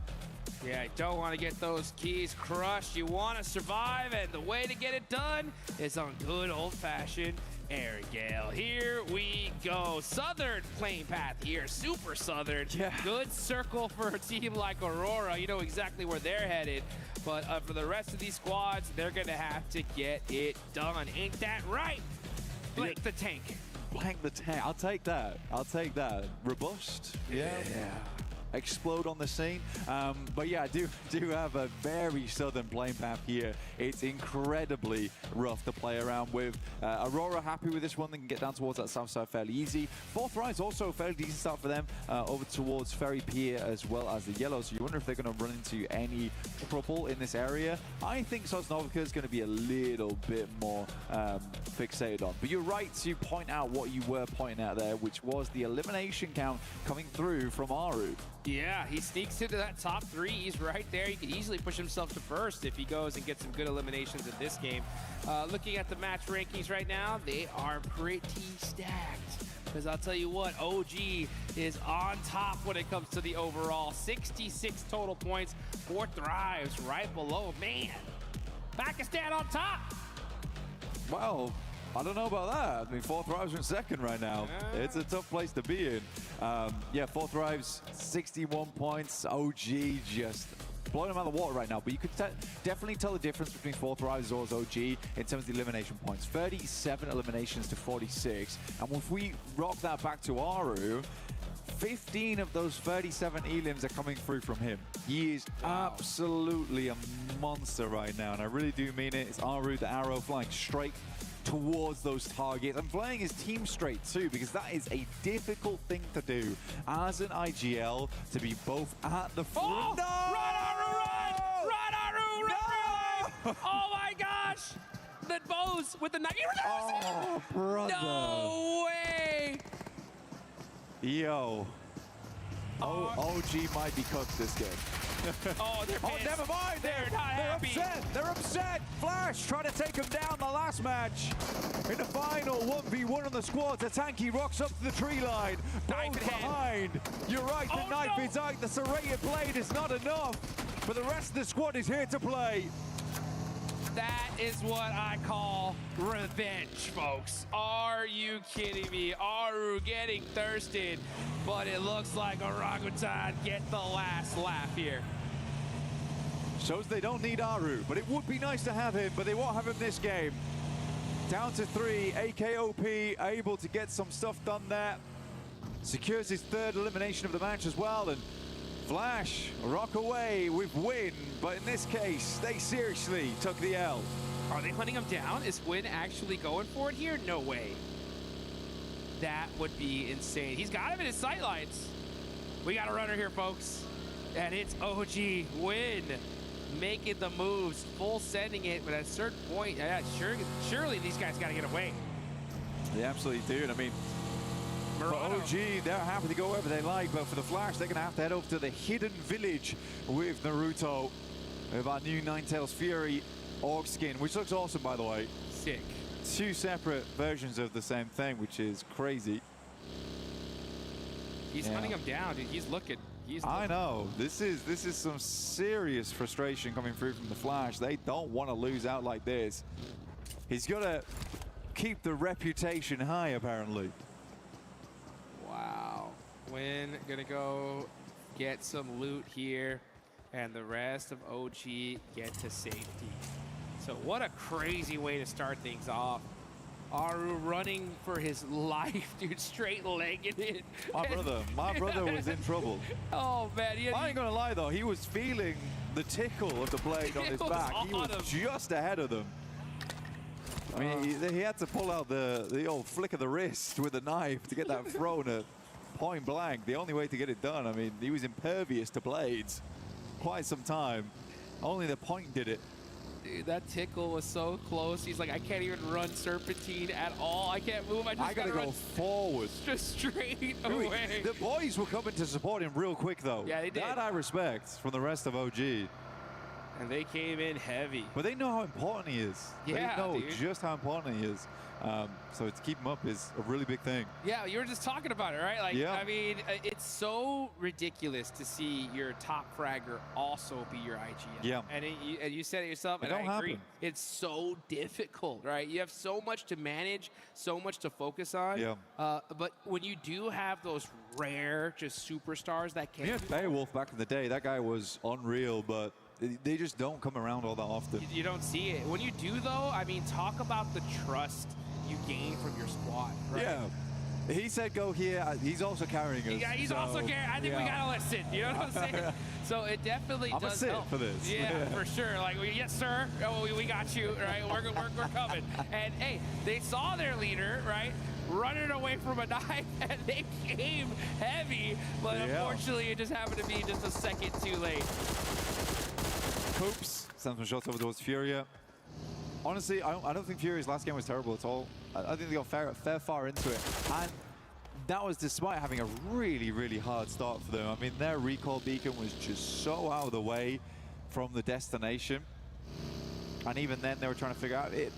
I do think them getting in quite late was almost a blessing because they could decide on which side they wanted to head towards. But by that time, you have little to no information of what's happening around the map.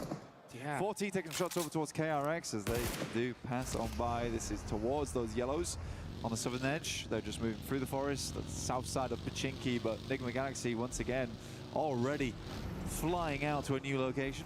Yeah, a little rotation shenanigans early on. I want to talk about that point you were talking about earlier, though, right? Furia, 14 points in the last match. And they were one of those teams that was really critical because they're one of those squads we honestly we're kind of expecting to see the top 5. Let's look at this replay, though, as Aru is running for his life. Saying, please stop, guys, leave me alone. And those shots strayed the rest of the team off. But, oh, my gosh, Bose with the knife throw just said, nah, we're shutting him down. You can see, they can just see the death crate appearing. Man, they even had the vehicle in his face, right? Tires scratching the cheeks. Oh, man. And Bose gets that knock. And I believe Bose picked up that scar from Aru. Really? Yeah, because, I mean, he didn't have it. Otherwise, he would have definitely shot him. But I think Aru had the weapon, but he was just like, no, I can't even turn around right here. They're just too close. It's a tough one. It's a tough one. But, I mean, OG gets away with it. They get some more points on board. 3 points in total, actually. Drops to 69, which is nice. But only 3 players. Yeah, I think it's still doable. Definitely. And for OG, they get a really easy start up towards Yasnaya, which is very central right now. DK, though, up against Alula. Gato, quick with the quick knock there, and he needs it. I mean, 4 points. Ula are definitely moving up because prior to this one, they had 21. So with 33 now, that does give them a good boost. The problem going into today was there was a good little point gap between that, you know, 6th to the 7th at the bottom placement points. You know, GK, Furia, they had a 12-point gap there, and it kind of just goes down from there. So for Furia to get a good game in, they now balance themselves out. They still need a good couple games if they want to push into top 5. And Alula, starting off really strong here, now put themselves in a good spot to at least hit the survival stage. Next zone does pop, though, and it is going to be in that mansion, shelter, Yasnaya area. Teams like Aurora, coming in all the way from military base, are going to push on up. We're going to look at this heaven area, though, and it looks like it is going to be X-Force Rejects. They're going to hold that down. X-Force Rejects doing their best here. All gamers also moving out the way. But these boys need the points more than ever. Circle does shift over towards our eastern side, so we do have like some of these awkward compounds, some ditches over towards the eastern edge as well around the forest. Very playable for the likes of Goat, as well as Enigma Galaxy, who has set up, but you also have these winding roads. For Enigma Galaxy, once again, they're on that 2-2 split. They're on their wildness early on. But yeah, I think one team that I would love to see more out of right now is definitely Ulf. Yeah. I think a lot of people know that I'm a big fan of this team, but right now I think I have a small amount of disappointment. I think there certainly can be some better plays coming through. They have shown individually some clutch moments, but again, it's not what you expect of a team that gave Fourth Riders such a run for the money over in PMGO overall. So if we can see a bit more of that, but maybe there's just some new teams on the block. I mean, for instance, OG just looks like a different team to me, honestly. Yeah, you got Ulf. I mean, they're still not in the worst spot when it comes to the leaderboards. I mean, we definitely expect them to always be in that top 5 position. So anything less is kind of like, hey, you know, what's taking them so long, right? But I mean, one good game we'll see them in that spot. This could be it. I mean, they are in Yasnaya Fields right now. The zone definitely, for some reason, loves to favor that kind of area. So a hard shift goes in that direction. We could see them definitely pop off. But, you know, you are right. There are so many teams right now. Like, in this time, we've never seen the lobby just so well balanced, right? In years past, we've seen, you know, a few dominant squads, other squads that are just kind of struggling. But now, at this point, anybody can take it. I mean, Thunder Talk's at the bottom. What's happening? I mean, the Thunder Talk, they just haven't played well, have they? I think we've boiled it down to that point. There's been some missteps all over the place. I think there's been some bad rotations coming through. And then when it's come to the gunfights, they are being outclassed in some of them. I think Thunder Talk has a lot more in them to give. It shouldn't ever come down to AJ looking to win a 1v4. But again, it just shows that there is that potential there for Thunder Talk. But you're right, it is a fairly balanced lobby, but balanced towards being, this is a high-ranked game. Right? Yeah. It's a high-ranked game. You know, no one's pulling any punches right now. You best get out the way. For Gaming Stars, they're playing on this 2-2 split right now. They were wondering if it's going to head over towards those fielded areas. Does not. So they're going to regroup off the back of this one. I would say right now regrouping is probably the best thing to be doing. But Yasnai getting cut out here is a little tough. Yeah, wondering what OG's next move is going to be. That's going to be the question, right? What is OG going to do? What's Wolf going to do? It looks like Wolf, they were in the Yasnaya field. They don't get blessed. They're going to go ahead and do a huge wraparound here to reposition. Well, let's look at Go. Yeah, Thunder Talk just getting picked apart once again. Awake running for his life here. Does get a little fortunate with that player from GOAT getting knocked. Maybe that's from Enigma Galaxy. Moxie up close and personal with Jean, catches him slipping, and that is Thunder Talk out. Another rough game for them. Yeah, I mean, GOAT's just too good of a team. That's all there is to it. Goated. They got the Jackie blessing. That was it, honestly. Once that happened, it's over. He's wrapped them in the golden jacket, and they're ready to go.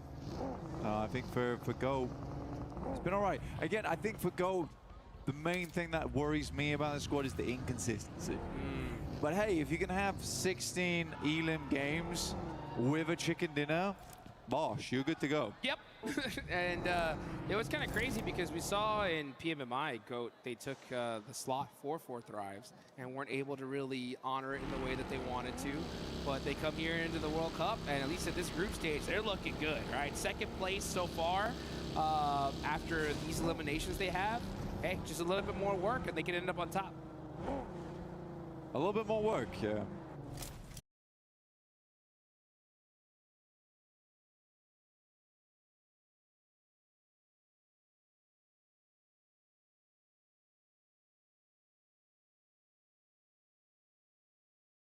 They want that. They want that watch, that belt. Hey, I mean, at this rate though, they would go straight to finals in the current position they're in. They wouldn't play the group stage out. Get that direct qualification, which would be nice.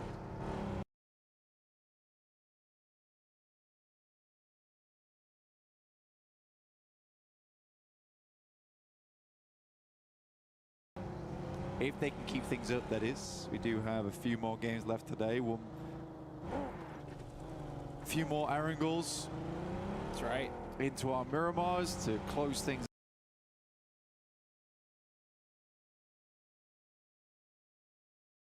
Now, with the wonderful John and Jackie.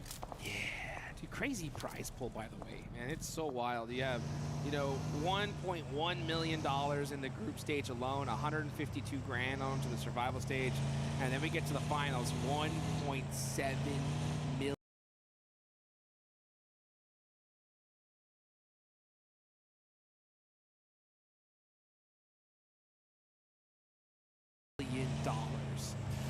This is what I'm talking about here, folks. We're definitely going to be handing out some big prizes at some point. We're going to be going away with some cars. Yeah. Say it that way.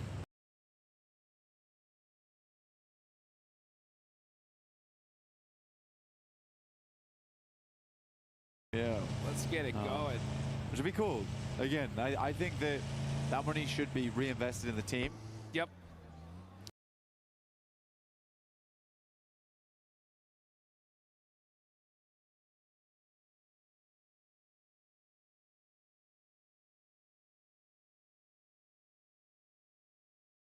But also, if to say you were the team, right? What's the first thing you're reinvesting into? As a team? Yeah.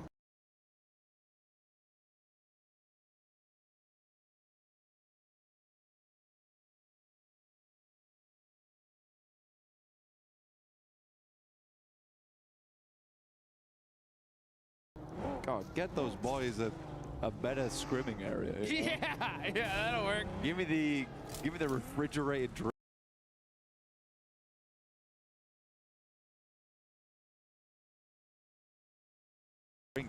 All right, I want vending machines for free, as well as all the rest of the cool things. The white balls, the blind balls, everything.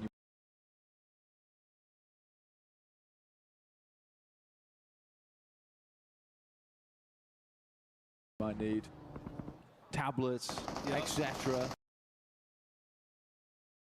together here in the arena, but we're getting back.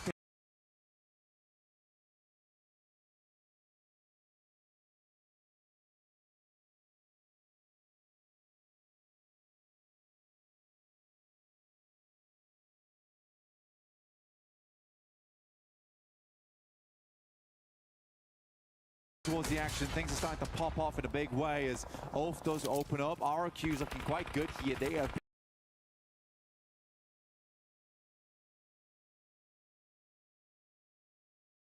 He's going to back it up as his whole team is now gone.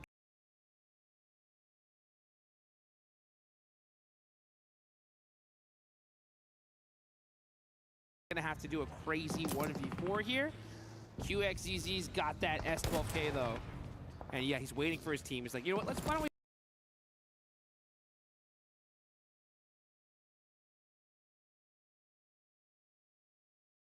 push up as all four? Guarantee this elimination. Sounds like a good idea. But is it really going to happen? Enigma Galaxy.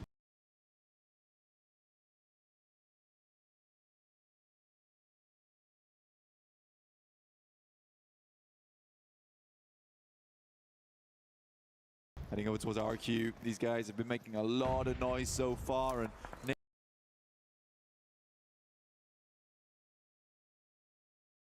Enigma Galaxy.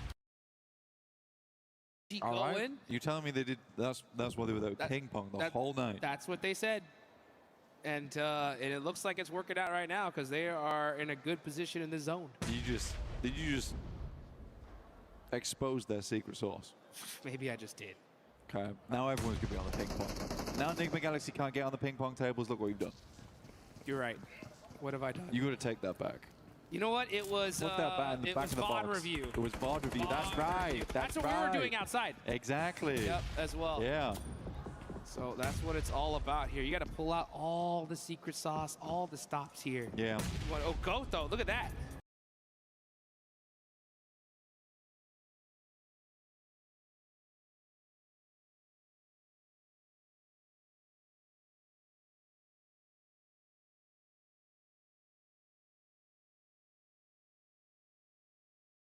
Happen here once they got that Jackie blessing, these guys just can't stop. Well, I mean, man, imagine just giving them so little respect that you don't even check the corner there and still winning the fight. That yeah, if you're gaming stars, we need some more ping pong. We need it. We need it. We need to do something here, right? Got to make sure you're locked in going towards the end. That hand-eye coordination, those thumbs are just rock solid here. Kind of like mine. Yeah. Well, medium rare. Medium rare? Yeah. I'm more of a medium guy myself. All right. Yeah. Yeah. I think I could play with hands like the Rock. Yeah, that makes sense. The Thing. And they to the top though, towards 4 Thrives. Enigma Galaxy taking the fight over towards GOAT in the meantime. 4 Thrives have been under pressure from a bombardment before, and they immediately start scattering. Do not want to fall prey to the same situation they did versus Enigma Galaxy over on our angle yesterday. Uzaifa. Oh, catch getting ran over by our IQ there. And 4 Thrives were just circling them like sharks, and they are putting in the punishment on Ulf. Man, Ulf just can't seem to get something going here. As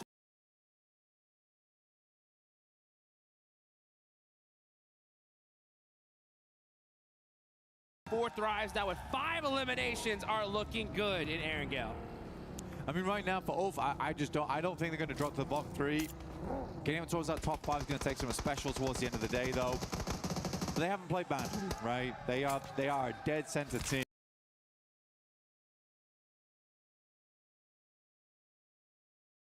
Zypher finds a shot over towards a tanky. As OG did make their exit from Yasnaya earlier on, moving down towards that southeast side currently. X-Force rejects in front of them, playing in heaven. Yeah, the problem with this is that we still have the top 4 teams in this circle here. And if they all do well in this game, that's going to start creating a little bit of a point gap. And if that happens, especially in the next game, oh, it's going to get wild. Yeah, I kind of feel what's going to happen here between 4 Thrives as well as Heaven. This is the type of team that would just send it. They're going to send just underneath, though, and actually try and deal with OG. WizGod opens up, though, and this is good damage. Zypher also falling. Aru's not there, but doesn't matter. Tanky put in that work, getting out Zypher. Yeah, now it's just IQ up left, so OG with the stiff arm there. Getting it done. Trying to hold on to that top spot. Now they got some good solid points. If you look at them right now, they're at 71. That is a good almost 20 points away from 6th place. If they end up strong here, that could be a straight lock for the top 5. Yo, you know what happened? I reckon Aru went to this game. He was like, guys, you can't perform without me. Then we got some serious problems. I'm going to go and drop over here. You guys drop over there. I'm going to get knifed up. It's going to be okay. You guys got to play on a 3, and we'll see if you can make it work. Remember everything I taught you. And it looks like they're doing it proud right now as 3 players. They hold off 4 Thrives. Leave IQ as just 1. Maple still going miraculously, by the way. Can't believe he even made it to 8th there. He's going to go ahead and take at least 1 point home with them. He'll take that as Aurora and Mansion are completely hard stuck. You got Enigma Galaxy staring at him. Yeah, look at that Satan from downtown. He's got some good coverage here. And this is outside of the circle, so I'm not surprised we're going to see Enigma Galaxy just kind of wait it out, look to maybe get these last 3 eliminations, and then push into the zone from there. You got Coops up close and personal. Keeping an eye on things, but you got to be careful. You cannot afford to get knocked. Igor, though, actually from Furia is staring at this as well. Man, Aurora, this is worst case scenario for you. 2 monster squads looking at you. You're outside of the circle here. Man, they're just going to try to do what they can. Nade underneath. Come through from Coops right now. Doc seeing it enter. Another one could do the trick. Some of that. And Coops is feeling it right now. He's been a fantastic player for the squad. Steps up now, 1v1 versus Reapers. They're down. It is Chief to find the final shot from far, far away. It's been a rarity, though, seeing a Heaven Circle in a long, long time. Usually it's a little bit of a feature, but never the ending position. See exactly where Stage 7 heads over towards. Does it drop down towards that southwest side? Let's get it going here. Enigma Galaxy putting in that work. They have the edge of the circle here. We'll see where exactly it's going to go ahead and shift onto. But they got coverage right now. Protect those vehicles. That's so important because if the zone hard shifts away from them, they're definitely going to need them. So keep those protected. Wait for that next zone. You got 477 still up from GOAT, trying to soak up some more placement points. Next zone does pop, though. Where are we headed? Enigma Galaxy will absolutely have to move, and we are over towards Heaven. Gives OG another chance here as well on that western side. They're looking for the turkey here, dude. The OG fans were happy about that one. I heard some claps happen the second that zone shifted. Let's see how this all works. Yeah, they are looking for that turkey. 3 in a row here. Here comes Enigma Galaxy, though, on the drive. 477 stuck out, and they actually pass him up completely. They're driving straight towards OG.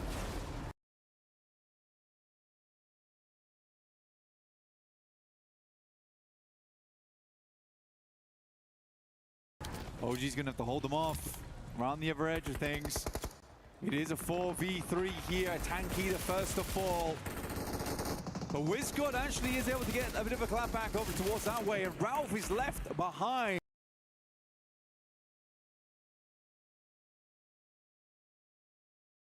So only 2 players for Enigma Galaxy, possibly allowing chance for OG to reset. IQ, last player up for 4 thrives as well. OG are hurt though. That nade looks good. WizGod, ooh, barely getting out of the way of that one. Coop's gonna throw another though. Coop is hungry. He finds a nice headshot there. That one stung. He knows exactly where they are. This nade is an eviction notice saying hello and goodbye. Gets the knock on a tanky. They're on their last legs right now. I think there was a bare moment where everyone was on practically 10 HP. WizGod will finish off IQ off in the distance. That felt personal.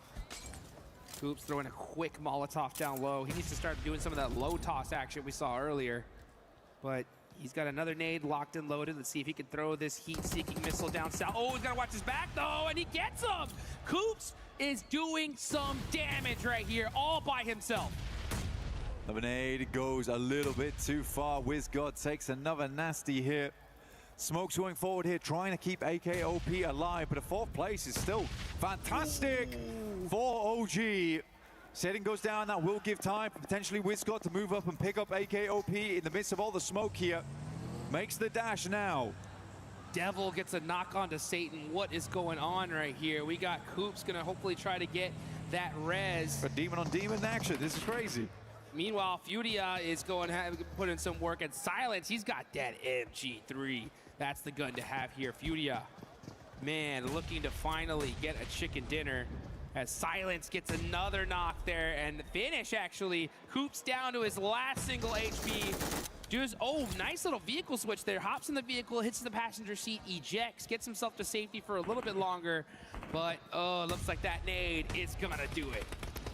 They'll take a 4th place though. OG secures at least a 3rd. Goodness me, AKOP is kind of tearing X-Force Rejects apart, but finally they get shut down, and this is a free game for Furia. That's what you get, Devil. Take down Satan, friendly fire. Game's gonna end just like that. And Furia will pick themselves up a win. And it feels good for them. Coming off the back of that Rondo into this Erangel. A real turnaround today.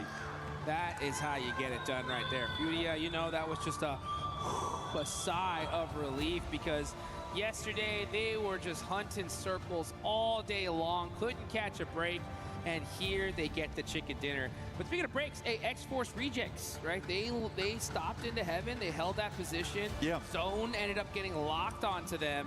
And for a team that was pretty much last place, right, that gives them an opportunity, right? That could be that door open for them to at least get to survival stage. Yeah. But Enigma Galaxy, though, again, it's a decent move. I mean, Ralph gets caught on the back lines there, but it's understandable. That's a hard bit of terrain to push through. Yeah. Coops does a wonderful job, though. The team's going to be massively proud of him with the way he handled that ridgeline versus OG. Goodness me, I mean, if it wasn't for Furia, potentially takes down the whole team. But yeah, for Furia, they were very quick to the mark. I think that's the main thing from Furia. They analyzed and saw where the opportunities were there, pushed over the top, and as soon as X-Force Rejects pushes out that building, goodness me, did you see how quickly Furia marched to the other side? That was wild. Yeah, they knew that, hey, this is our chance to win it, and they took it. Furia is one of those squads that are so high IQ when it comes to those kind of opportunities. They're not going to miss it, that's for sure. Yeah. And you're totally right. I mean, once we saw that zone shift, Enigma Galaxy knew they lost this game, right? They're like, hey, you know what? We just got to try to do whatever we can. Those kind of rotations, you're going to have a sacrifice, right? Just to be able to even get there. But they did utilize that opportunity to its maximum, that's for sure. That's what it's all about. But Furia, they knew they had that one in the bag, and they took it. Again, it's nice to see some more aggression coming out of Enigma Galaxy. It's nice to see OG on the front lines taking some good fights, and without Aru as well towards that end there. For X-Force Rejects, I need a little bit more to be convinced, because you are playing from heaven. It's a god compound at the end of the day. It was luck, right? It was luck. But you know what? Sometimes luck is all it takes. It's just what you need. It's just what you need, you know, and they just happened to get it. And it's good for them that it happened now in the second game of the last 8, right? So We've seen it in the past where teams that are coming in a little bit nervous, don't have that as much experience as some of these other guys, they get a lucky game, and sometimes that just gives them the confidence they need to actually do something, right? Yeah. But, you know... no, it's true, because you certainly start to play a little bit more different. Yeah, you're like, oh... Especially nervous teams as well coming into this, you know. It's a big stage. We have fans from around the world here as well. Sometimes it can be hard either disappointing your fans or trying to uplift them in the process. So you get yourself a lucky win, boom, you're good to go. Yes, indeed. And, man, it's so good to see these teams, right, be able to pull out all the stops here towards the end. These leaderboards have been bouncing all over the place here. But you know what? We got Calaris with Flash. Let's go ahead and hear what these guys have to say.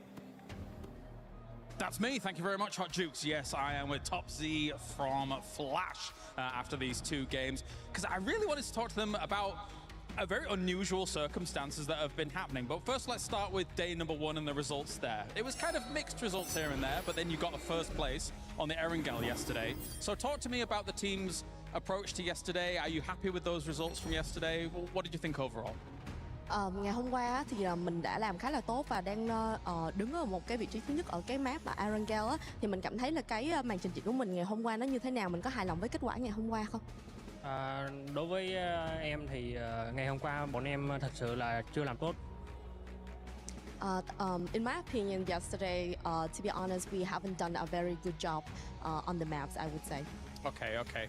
That's fair, and coming into day 2, you got a second place on the Rondo after holding on the east side, and then that was against Orangutan.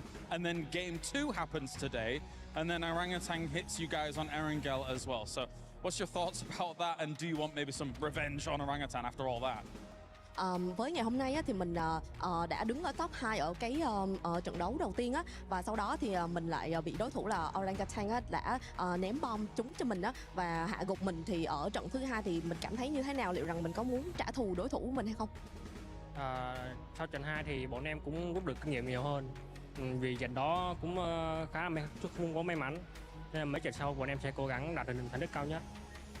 On the second maps, I would say we were pretty luckier than the first maps, and we also like have our own experiences based on the first map. So we did a good job on the second one, and I think like based on that result, we will keep continue, like pushing harder for the next round. Okay, thank you very much, Top Z here. Good luck with the next games. And that does it for us here, down on the stage.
Jackie Powers here, live from Pmwc at EWC 26.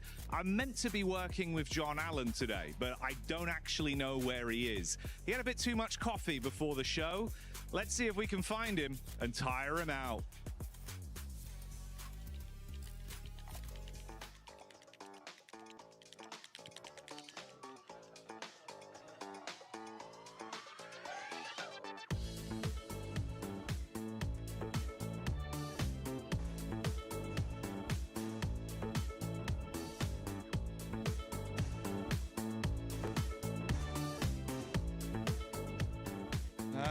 Well, John's got quite a lot of energy, I think, still.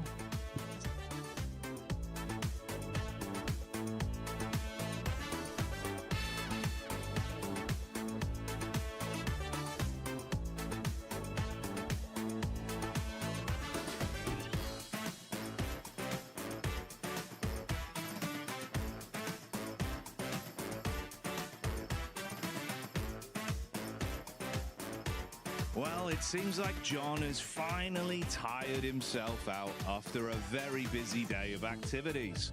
But here at EWC 26, Pmwc is just kicking off for another day of games. Don't miss it, as it's going to be explosive. There's only one rule: just don't wake John.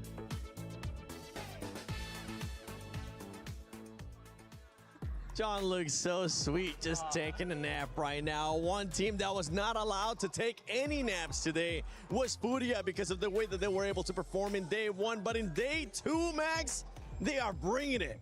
Oh, they were sleeping day one, but now they're wide awake and they're back in the fray. It's so good to see them play around heaven, maybe making sure they clear their backside and then just pushing into heaven, playing the high ground spot. And we'll have a clip later on of how they wrapped up that game properly. But Furia, it's so good to see Brazil is showing some presence here in this group. And 16 points, oh, that's going to put them way higher up on the rankings. And we're looking at the second place Orangutan with the points. Honestly, the consistency that we're seeing out of this squad is exactly what we want to see. And if they're going to continue on like this, pretty soon we're going to be saying that squad is going to be going straight to the finals because they're creating a bit of a lead there all the way down to the team that's in 6th place. Yeah, it's looking very, very good for Orangutan to come in today with a win and then a second place. As far as the match rankings go, right? The second place in terms of points, just 14 points is a big amount to be coming in to the first Erangel for. I mean, we got 2 more Erangels for them to come on through here, but yeah, Furia able to really just wrap things up. I do want to say big ups to X-Force Rejects as well. They had Heaven and they kept it. Oh no. Oh no. Oh dear. Yes, the replay coming on through of the oddest fight I think we've had so far.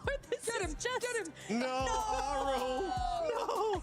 And then the rest of the team going, how dare you? No, we're coming in hot here. Just going to avoid some trees, go around a little bit, and just pile in. It's a very dangerous game of tag with knives. Who does that? This shows the camaraderie, you know? You're like, oh, you took out our leader. How dare you? And this is the energy that I love seeing from OG. I do want to sort of touch on, if we go back to, sorry, oh my God, I'm having a break. X-Force. Look, they were from the bottom. Now they're here. This was something, okay, this is something that they needed to do, I guess, a little bit earlier on in the stage. But look, you were saying they had Heaven. That was good. They were able to have line of sight. Even when the contention started with for Thrives against OG, they were able to grab a couple of eliminations from that position. But the mistake that led, obviously having that, they were pushing out of the building, which Furia, obviously with their 1000 IQ, were able to capitalize on that. But look, they had 16 points heading into today. So having that game pushes them out of that bottom 3, which is exactly what they need to do. But is it something that they can sort of carry on into these next matches? I do feel that they rotated incredibly early. They didn't really have the utility to sort of back up these fights that were happening down on the hill, which any sort of grenade, I think they would have taken that home. So it was a little bit difficult, too early of a rotate for them. A little bit of luck mixed in between it, but hopefully we can see more of these adjustments going forward. Yeah, absolutely. I do want to jump in here though as well, as I think this is exactly the game that they were needing to now push them forward into the next couple of games. You know, if you've had kind of a rough day, you do just want to get into the top 5, have a survival game, be assured that you actually can get in there, and then you can come into the next game going, okay, we've made a top 3, we've got some decent points, there's a little bit of pressure off of our shoulders, we've reminded ourselves that we're able to actually compete at this level, and we can go on forward now. So I'm hoping for big things coming in from them. Yeah, and for X-Force, honestly, I don't agree with what people were saying in regards that they got lucky. They were able to defend it off against a lot of people. But moving on to some of the other squads, I actually know we got a clip about Furia that you've been wanting to see, Max. Oh, you know what? Before you even show it, let's how about show some stats. They were passive, but the thing is, it ended up working out in their favor because they were playing that to win it. I just wanted to see a win from Furia, genuinely. That's all I wanted to see. They gave it to you. After yesterday, we didn't get it, but here we go, looking at the final clip. You might be thinking, oh, they're just going to go from Chief's compound straight into the side of X-Force Reject, but no, they put themselves between the outskirt of the circle and the middle portion of the circle, meaning X-Force Reject, even the side of NGX, Orangutan are all going to be forced naturally into their position. So all you have to do, set up a very solid defense. And you do that, by the way, with an MG3, which is the best weapon to have for Mr. Silence himself, my MVP prediction of the tournament. I loved it. They now see the number of players is down to just 2. Just nail it down, take home that win. That was literally a perfect finish in terms of execution from good old Furia. Yeah, and see, that was I just want to touch in that. That was a great sort of overview of what I was sort of explaining. Like, they didn't need to leave that position. Furia obviously capitalized on that, which is excellent from them. But yeah, I mean, Exports Reject should have just waited. Yes, we're looking at the overall here. Orangutan now with 80 points. And that's just what I'm talking about. Like, right now with this squad, they have a 25-point lead over 6th place. Top 5 is where you want to be if you want to end up going to the finals. You could end up almost saying, because the way that they're currently playing is so consistent, this squad could be already going to the finals. I don't care if it's too early, but they're playing like it and they're looking like it too. I mean, honestly, I think we get to the halfway point, and I think that statement is going to be very true, just based on what happens in the next game, right? 4th Rhymes as well, you know, they're starting to go down the leaderboard just a little bit. RRQ, I mean, yes, X-Force Rejects have made it out of the bottom 3 by quite a bit, actually, but Team RRQ, that's not a team I was expecting to see down here, Max. No Peko, please, where is No Peko? I want to see some presence from him, though we did see a little bit higher up on that second page, this Ulf, and a lot of people would say that's disappointing, right, for a team that was second place back at PMGO Season 1 and did so good, especially during the PMGC finals. Let them cook, right? They're slow starting team. Yangtaşol, right? I don't know how you say it in Turkish, but they're slow starting team. I wouldn't be too scared for them, at least as they don't make in the bottom 3. We're fine. Ulf will come back eventually in this tournament. I was going to say, I don't want to flex out my Turkish just yet, all right? We're not there. Let's hold on to that one. But before we even move on, how about we talk about some predictions here? Because for everybody currently watching at home, you can go to the EWC Play app and do your predictions if you haven't already. And if you do end up winning something, make sure you use that hashtag EWC and hashtag EWC26. I want you to tell me quickly, predictions. Who's going to be winning the next game? Winning the next game is going to be 4th Rhymes. Enigma Galaxy. Stop asking me, because apparently I get it wrong and then I get roasted. So don't ask me that question again. Such a cop-out. Exports Rejects, that's who I won, all right? Exports Rejects, show me, keep on that momentum going. But we're actually going to be going to none other than Barty with the defending champions of PMWC, Yangon Galacticos. Are we good? Right you are, Seven. I've got the defending champions of PMWC joining me on the main stage here. I've got Yangon Galacticos. Smile, let's have a quick chat.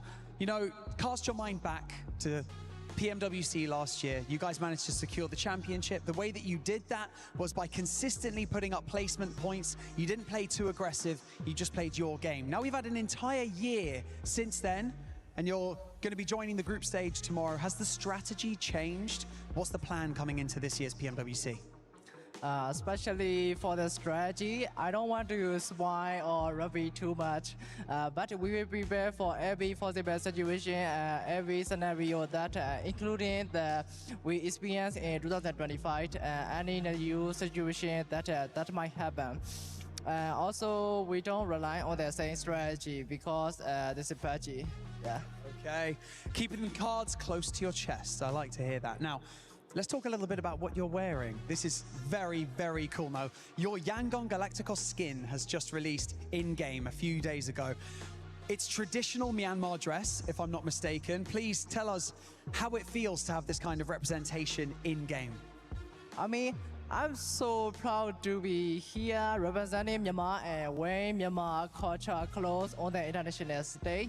And also that is so meaningful for our fans and Myanmar people to be like a Myanmar traditional clothes on the international stage.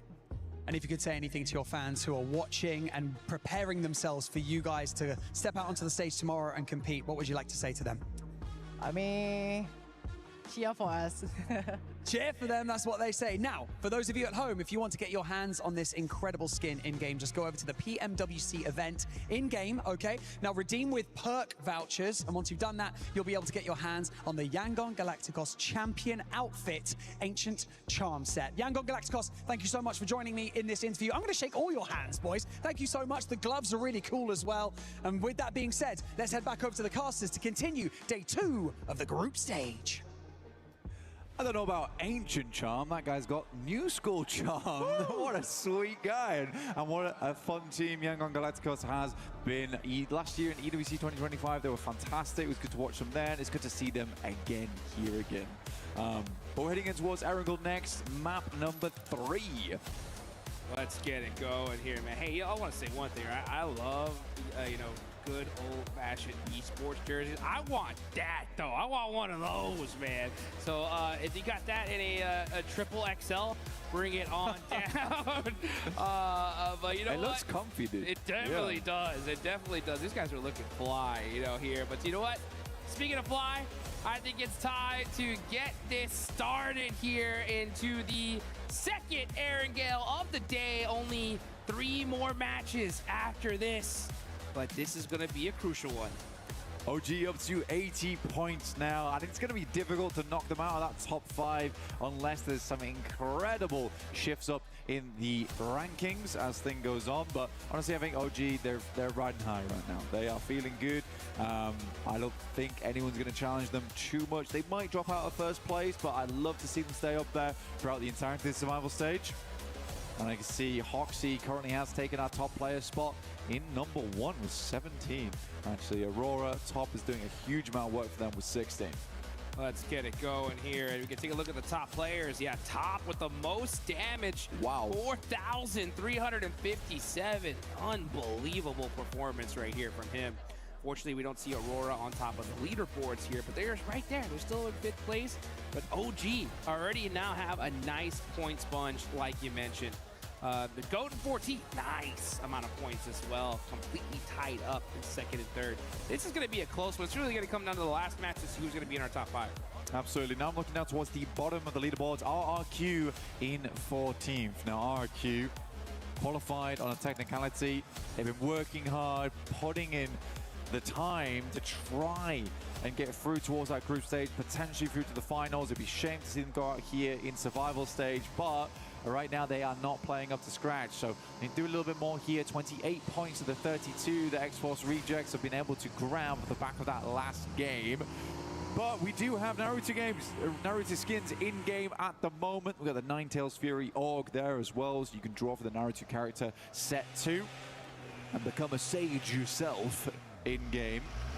As we all know, all of the viewers of PUBG Mobile are filled with wisdom because you're here with us, of course. That's right. That's right. If you could have learned any Naruto jutsu, what would it be?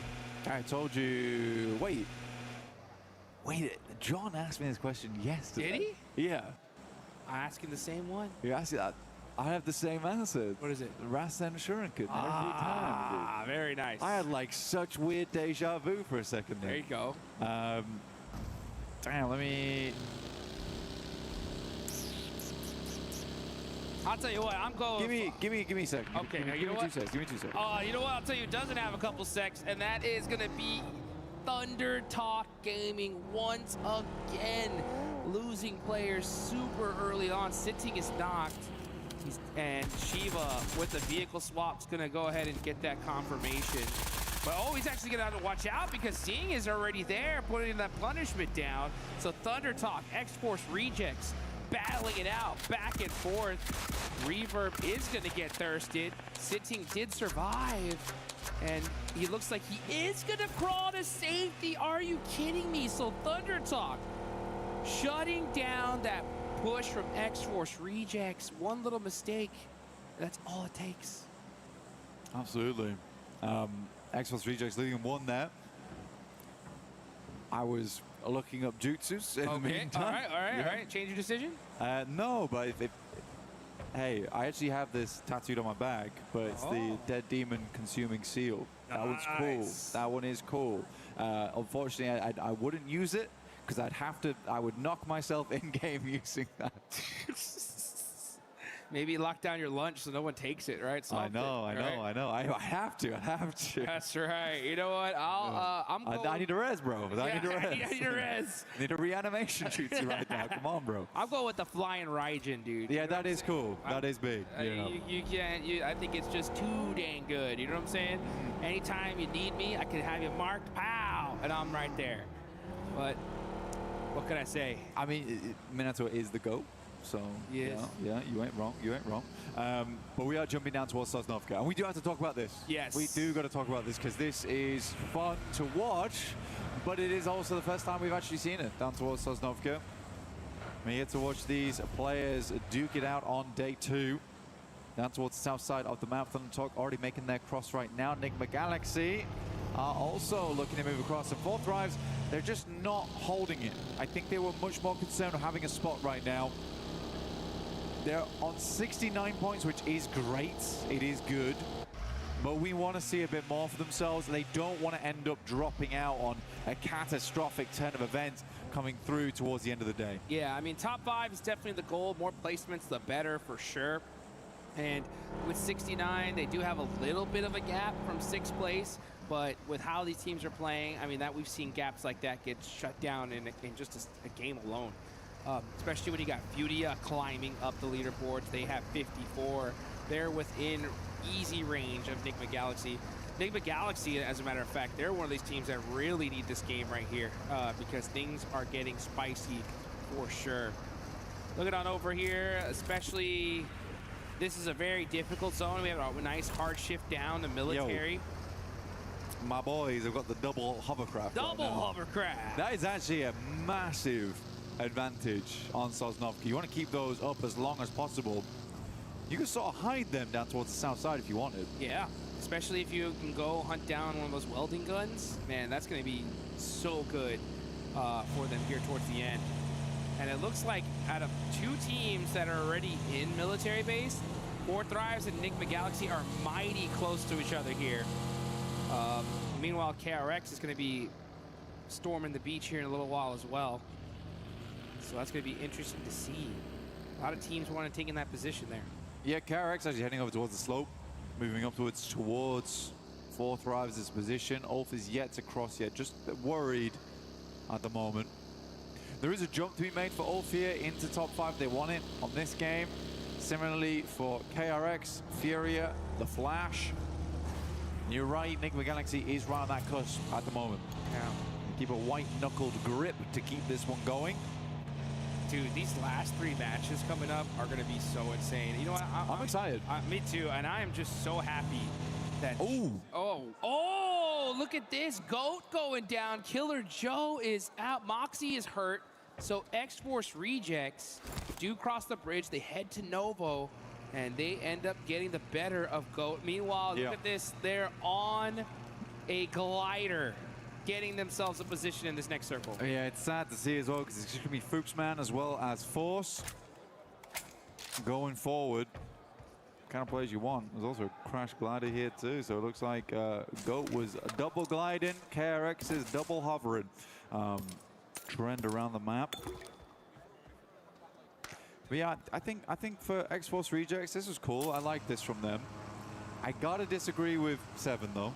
Okay. Yeah. I think that last match, it did feel a little bit lucky, honestly. You play Heaven, and they sort of immediately lost as soon as it moved away from Heaven. Yeah. Okay? There is, and that's okay. It's okay to get lucky sometimes. It really is.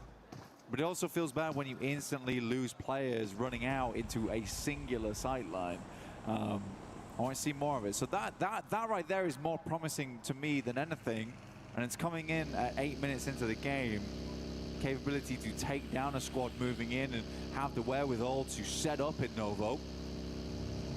And actually get some eliminations. Yeah. Yeah, I mean, all I know is that if I get zone locked towards the end, I'm feeling lucky, that's for sure, right? But you got to still put in the work, even if that happens. This next circle does pop all the way down to military, so yeah, now there's no question of where this zone is headed.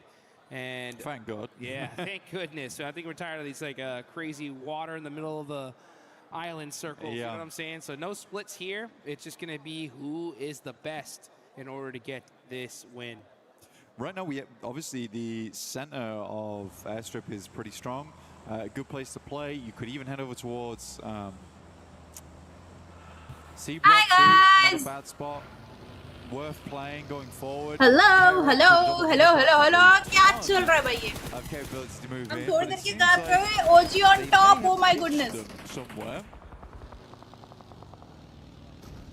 Oh boy. Look to see the action is starting to ring off. तू भी आएगा? Getting mighty close here. हाँ. GK gonna go ahead and find a spot in military. They're gonna be holding the satellite position as well as Doxy. Oh, nice jump shot. Ragnarok though. Oh, it wasn't nice enough because Hoxie shoots him out of the air and shuts him down. Yes, come on. Aurora trying to make the cross here versus Ulf. Ulf got across a little bit earlier. They rung the bell on this one, and Aurora starts to move up. Reaper's already down. Zhol trying to hit some mad shotgun shots. Have some garlic What bread. he was thinking. And out top with his signature Mini 14, it's not enough as Kelsey from behind will find the shots towards him, leaving just Doc, the last player alive here for Aurora. Man, tough cross and a bad time too. Match number 3 here for the second day.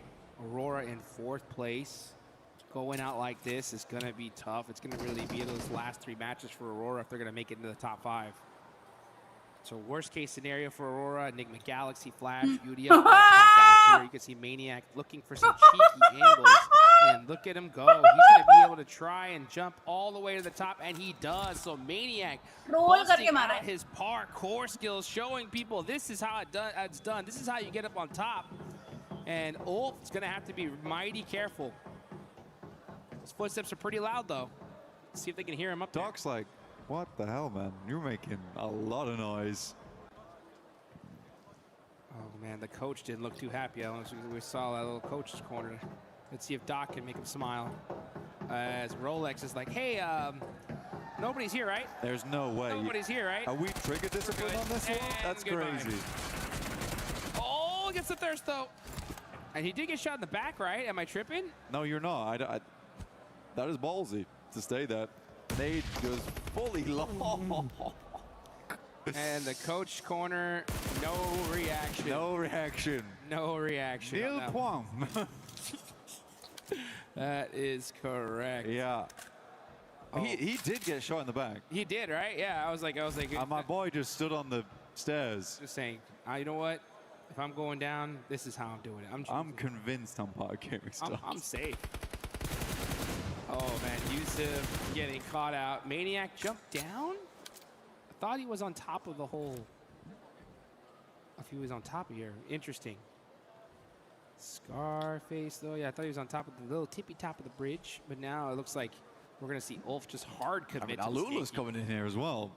So Ulf got a lot of points to grab. I think they're going to hold on to the spot for a lot longer. I mean, why not? I mean, Ulf right now, it feels like people are feeding them points. Ulf's like, they're not even trying to make this difficult for us. They're just... We'll take it.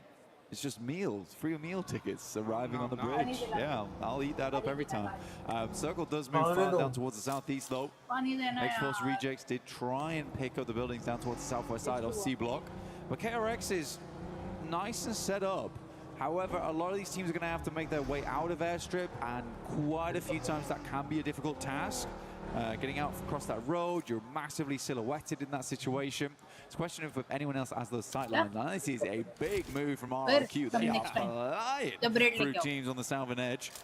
I like this play, actually. I think if you're RRQ, you're right now at 28 points. Top 5 is going to be really tough. Like, you need to pop. We got to make a play. Yeah. We got to make a crazy play. And in order to make at least to the survival stage, this could be it, right? Like, hey, let's take the risk now.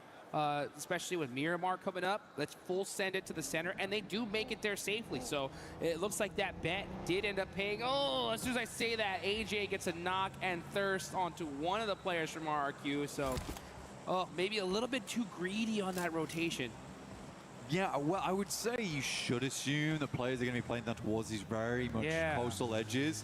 I think it's a very typical area to work with as well. For sure. And they had so much space here, you know, I just think... Yeah, there wasn't a reason for it, right? That's crazy there. Yeah. So Fun Talk will give themselves at least one off the back of that. A lot of teams are unwilling to move now they're inside the circle. And it also seems that there's a lot of teams unwilling to move on the outer edges too. Yeah, I mean, that's one of those mistakes you point out, right? Because it's just a pure mistake. Like, there's certain ones that you could be like, all right, it was a coin toss. They could have gone left, they could have gone right, and they just made a bad bet. But that was one where you just kind of lost a player pretty unnecessarily on the side of RRQ. And it's those little tiny ones that they just like are a domino effect to your demise. So it could have been like, oh, we could have won the game with 15 points, but now we're stuck in a 3rd place with 2. You know what I'm saying? We'll see what happens, though, as we look at this. Ooh, nice shot of that map. Let's see where the circle goes, though. Are we going to have a crazy shift? Does it center up? That's going to make things interesting. Oh, man, that's sad for RRQ, though. That is tough. You make a big play for the south side, and Assuming it's going to move out away from airstrip, it runs it straight back. And KRX, honestly, for them, they're pretty happy with their spot. Yeah. They're even happier now. And if they still got the double hovercraft, they will be very well set up going into this late game. Not that they need to move much, but they can create some really good impromptu cover. All gamers will fly straight across this bridge. Gaming Stars realizing now they need to move instantaneously. RQ flip to a new area. Fuchsman's on the other side. They made the push quick. A bunker each. Yeah, I like it. I like it. Your RQ, the zone swapped on over. Take those bunkers, secure those spots. KRX, I believe they were holding those satellite positions with those hovercrafts, so that's a really good position, especially if the zone decides to go ahead and hard shift down south. So teams now taking some of their final spots. A lot of teams, though, still need to get into this zone. Our top of the leaderboard squad, OG, they are still way over there in blue, just barely crossing the bridge, super late. Ula is in the same position on the other side as well. It's a hard, I mean, we kind of was focused over towards the two bridges there, and we were really unwilling to move. So was All Gamers, a little bit scared of it. And I know that OG likes to really analyze how they want to go forward. So if they still think a team's there like they did yesterday on Miramar Gaming Stars, they'll try and figure out a different situation. Now they're trying to wrap on the northern edge, which I do think this is kind of interesting. They could come down from the hillside and sling into the south side of C block if they wanted to. But it's certainly an interesting one. And I think if you can see All Gamers flying in towards that eastern side, maybe this is the play, and it looks like to be what they're going for. Yeah, they're sending it right now. Igor is trying to survive this one. Serpentini, oh, looks like one of his tires did get popped out. He's in trouble. Quick, getting a knock on to Aaron. AGAL, yeah, just trying to send it to safety, but Ayala pops him out the vehicle. It's not going to be.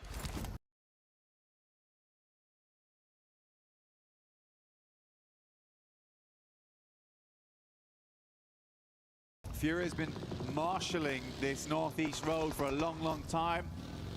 Pulling out the badge. Oh, pulling out the buggy. Yeah. That one.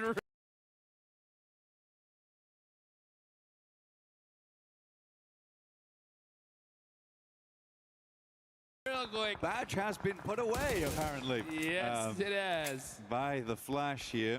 You are playing on that eastern side as well, so they'll double back the hillside. Again, I kind of like what OG went for, you know, just barrel down that hilltop. You out of the sightlines for quite a while until you in front of C block. It's not the craziest position, but you get a position at this stage. Yeah. It is kind of lit. Yeah, dude, the fact that you even here with all four players up, it definitely is going to work out.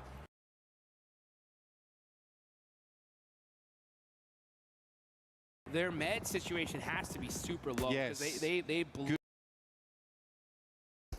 As Silence putting some shots downrange.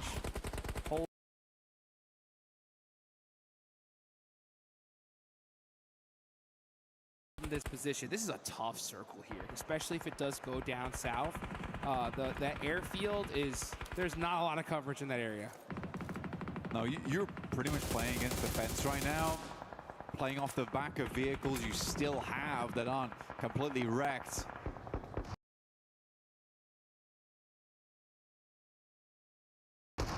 Dragging the bumper down the side of the road with them. For Enigma Galaxy, this is not a horrible spot to play, and they just have to be absolutely proactive. They're down towards the south side of the fence. But we're here with Furia, looking to crest into the building alongside with KRX. Can QXZ hit a nutty grenade? Pops it back in the pocket, though. And it makes sense. My goodness me, they were fast to this location. But wow, the utility, the vests, the ammo, that don't look great. We got micro Uzis on board as well. Yeah, and the good thing about where Furia is like it's pretty much almost impossible to hit a nade on them, right? That chain link fence makes it so difficult, and you can just see them just holding those utils, throwing it out, going back to that little coverage. So, but Team Flash, full sending it here onto Geekay, a hard commit. It's up to them to win this fight. Oh, great teamwork there with a 2v1. They are fully taking advantage of Geekay, catching them off guard. I don't think they really expected them to push. And if you're Geekay, it's kind of your fault there. You had to make sure that you got at least some shots onto them coming on in, but they were able to fully push this easily. And now with that bounce nade, Team Flash is pushing up little by little. It's a naughty pincer they came in with. Zeus around the corner, still on fire. Oh my goodness me. They toast him up a little bit, but he crunches back down on them with a couple of shots through from the DBS. Lovely to see here from the Flash, but yet there's only one stairway to get up on that building. You pincer on both sides. It's hard to deal with if you don't have a player on the bottom floor, and that team was already hurting. So it's a good identification from Flash, a good identification of how that building is best aggressed upon.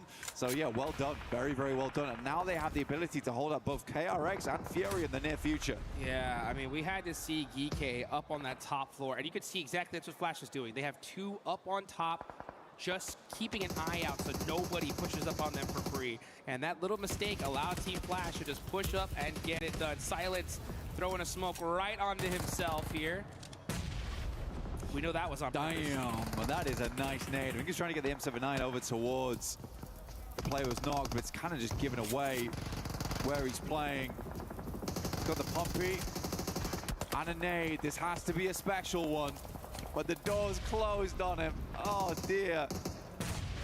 Oh, and that nade's gonna knock him out. It's just up to Chief. Next zone just go on over to the wide open field. Chief barely getting outside of that Molotov range. KRX, they want this elimination. They're just scared. Oh, that's on target. Yeah, that. Goodbye, Chief. Dinner has been served, and that is Furia out of there, roasted to a crisp. Yeah, I mean, unfortunate for Chief. Was not the chef in that scenario, that's for sure. But now we have Enigma Galaxy down towards that southwest side. Their basic big task here is pretty much to hold everyone out coming through airstrip. There's a lot of little bits of interesting terrain. The airplanes themselves as well in the way. But this open area, so easy to dodge away from a lot of the nades. See how Ulf is able to play this one out. Get a quick replay on this one. Oh! Nice nade from XZ over towards Sitting and Thunder Talk. Thunder Talk just can't catch a break here, man. Oh, they need to do something crazy if they want to just even get to the survival stage at this point. Top 5 is just way too far away with only 3 matches left. They'd have to literally win all 3. But let's get into this game here. This is what's important. RQ shutting down X-Force Reject, saying, nope, that is going to be it for you guys. But look at our leaderboards here. We got so many people in the top 9 still alive. These leaderboards are going to get crazy. Ulf up on top. Scarface with so much lay of the land here. Throwing the nades, not trying to give away his position. And gets the lock onto Lord. He's got another, though. I mean, they must have passed all the nades across to Scarface. He's up on high. He's dropping bombs. At the moment, Enigma Galaxy struggling to hold up. Fourth Thrives decide they'd move over in the midst of all the chaos. Satan very low. But my goodness me, 40 bullets left basically. Eren will finish off Satan. Kelsey takes a big hit here. But for Ulf, this is a large game. 8 eliminations coming through. An almost impossible push for them that they're making happen here. Oh, they needed this one. They needed this one so bad. 24 gets the knock on a Scarface, and that is that critical angle taken away. So now they no longer have the high ground. T24 is starting to push those nades through and gets the lock. He's down to half an HP, though. Gets knocked in return. Balak, though, is here, and he came to play. 1v1 situation. Balak up close and personal with the shotgun. He's got the range. He switches to the M4 and shuts him down. Balak with 1 HP, making it happen for his team. 3 legendary players on the same location. It's Balak, Eren, and Coops. And Coops comes out on top. Goodness me. They needed him to dunk it into the hoop here, and he's certainly done that. Looks to move away, but now has to deal with RQ, who rocks up to the location. They're on set, they're on deck, and they're looking to get themselves out of the danger zone. Woo! RQ just sweeping up the dust after that one. That was wild. So many superstars just going at it. And look at our top 3. Still in the game with only single players alive. Next zone goes on over to the left. This thing is ping-ponging all over the place. The Flash, though, they've got an unreal spot on this one. They just have to deal with KRX in the near future, and KRX, they are low on supplies. Team Flash has got a lovely little watchtower to Make sure they aren't rocking up to them too quickly, and then you're right, it is very much open space after then. Likely the circle pulls away from both WizGod and the Flash. No one wants to move out to this open zone. This is a very difficult circle for everyone. I am more surprised that Foopsman has been left unimpeded inside the bunker over towards the eastern side for so long. And it certainly kept him safe. All right. Dude, he be fooping right there. Foopsman just holding it down. He ain't moving at all, I'll tell you that. The second he walks out, he's done. Honestly, just go out to blue zone.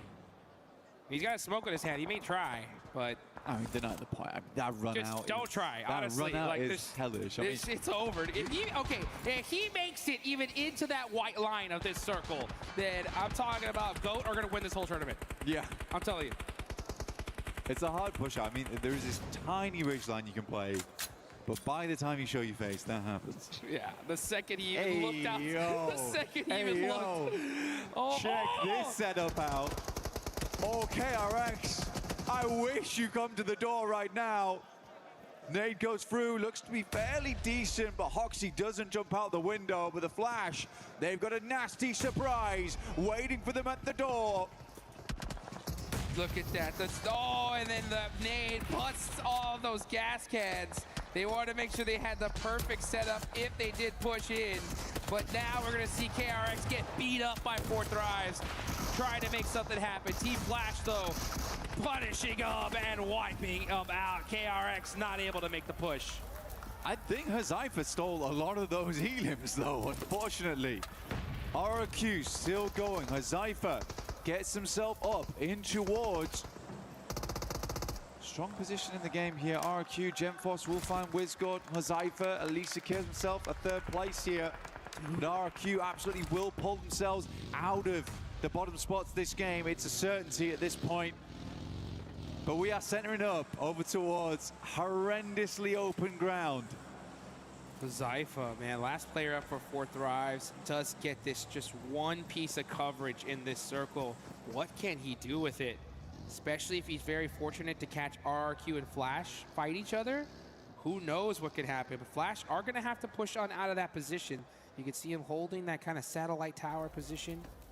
So get a little bit of coverage here, but there's just nothing. It is all wide open field. Everybody just hugging the edge for the little bit of coverage they have. You can see this is one of the most disgusting areas of the map. Gross, dude. This is straight gross. There's nothing. It really is. Yeah, I think gross is a good way to put it. RQ is moving forward, though. They get themselves over towards the ballistics. Flash playing up on top. Oh. It's a good shot from the par. Expect nothing less. Hazaifa, the pile driver, off in the distance, looking to smash these two teams apart as a solo. Quick tap fire. He's going to have to tap fire. He's only got like 70 rounds left, and to make it even less. Trying to get another elimination, though. Genfoss actually gets that knock on the bows. He's going for the thirst. He wants all the points here, but it's not going to be enough. That's 4 Thrives out of there. Here we go. It's Team Flash versus RRQ. A nice interview with Flash earlier on. They were looking to find some more success today. There were some decent games yesterday. But can they secure the chicken dinner here at our halfway mark of day 2? Try and get themselves towards a position to get a direct qualification through to the finals in the top 5. Zeus playing off the back of the loot crate. Has the ghillie suit. Might actually be insanely important here. But they know they've spotted him. RRQ, a lot on the line for them right now. Win the final player left alive. It's all up to RRQ here. They needed this win so desperately, especially with only 3 matches after this. They're trying to make that last second run into the top 5. And a chicken dinner here could be the beginning of that. But well, Team Flash, they're pushing themselves big up the leaderboards. Here we go, it's just win. He's got the last rock, but it ain't gonna be big enough. It's RRQ getting the chicken dinner right when they needed it. Playing off the missile, they certainly will rocket up the leaderboard with that one. It's an important moment for this team at this stage of the day, but the fight is not done yet. They do not want to drop back down towards that bottom 3. There is still a chance of it happening, but right now they could breathe a little easier. Ooh, yeah, I mean, they definitely are. They didn't breathe well enough to where we saw no pop-off, right, from that win. It's just like, I know. It was just, all right, good. You know, we're alive. Okay, let's see what we can do, though, before we really get happy. But Flash, honestly, they played well. I think the aggression onto that compound versus Geeky, it was gorgeous. That was gorgeous. Really well set up, honestly. And I think there's been multiple times we've seen Flash where they've demonstrated just great map knowledge, but more than that, great tactical knowledge of how to play those moments. Dude, not to mention we saw those beautiful setups with those gas cans, right? It just goes to show. They're cheeky guys. They're doing everything they can, right, to make sure that they win those games, and that's how you get it done. That's the Flash feel. They'll do whatever it takes, and if it means playing off the back of a loot crate in Miramar to qualify for one of the biggest tournaments, they'll do it, all right? And I think that's what I like about Flash. They really take any opportunity, any moment to make it happen. And honestly, it just goes to show, like Geeky, right? I don't know how you let them push up on you without getting one shot downrange. But Team Flash, that and the fact that they're able to take that risk, right? They see that spot open, they're like, you know what? Full hard commit. If we can take it on the way in, it is what it is. But if we do get it, we get the win, right? Possibly. Yeah. And honestly, with that many eliminations, that's a W for sure. It is a W. And that's what all the teams have their sights on this tournament. The gorgeous Pmwc at EWC trophy right there in front of our eyes. But a small break for us all, really, coming forward. Yeah. And I think that as we get to map 3, you got to take a breather here, reassess what we're doing going into the next 3 matches, because they really do count. And again, a lot of teams, they don't technically want to head through towards that group stage. No. They would much rather just go straight to the finals. It's so much easier, so much more prize pool there as well. But again, it requires you to make those moves, make those moments happen.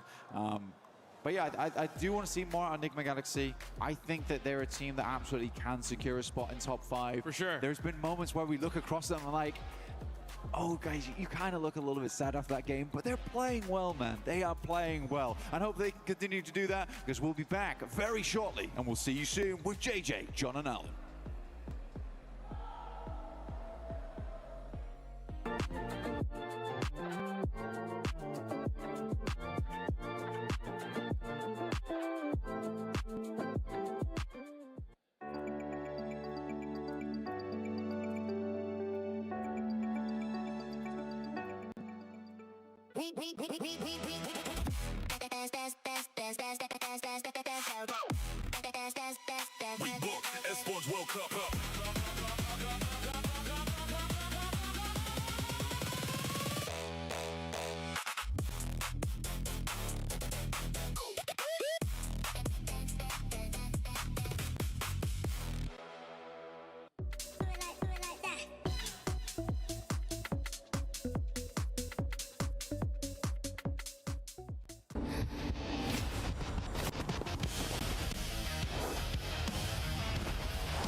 Third place. Close enough to see the trophy, but never close enough to lift it. For Aurora Gaming, the road to the Esports World Cup is about more than qualification. It is about finishing the story this roster started last year. At 2025 Pmwc, they established themselves as one of the most mechanically gifted teams in PUBG Mobile. Their aggression was fearless, and one knock could quickly become a complete squad wipe. Doc, Top, Zeol, and Refus could all take over a fight, but at times, they looked more like a group of incredible individuals than one fully connected team. Doc was named MVP, but they still finished third. За бидрийг одоо төрүүлэхэд зогсцоосон зүйл нь гэвэл үгүй миний хувьд бол яг тэр үеийн яг сэтгэл зүй жоохон нэг тийм байсан болоо тэгээд ер нь зоонч тэр rotationч тэр ер нь тийм болоог баха. Then came Pmwc, another huge international performance, another MVP level showing, and another third place finish. Two of the biggest tournaments in the world, 2 podiums, but still no trophy.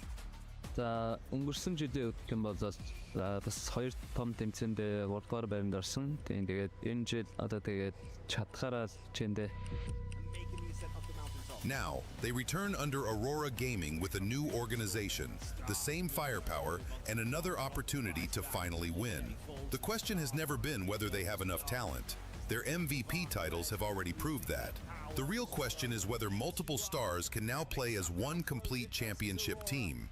Their qualification run showed promising signs. Aurora still played aggressively, but their rotations looked more controlled.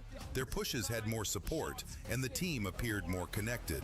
That growing coordination was on full display in the final match. Oh, what's the name of Refus, the 1v4 from a range? They wiped out the last team and won the EECA finals by the smash rule with 145 points and finished first in the regional qualification ranking.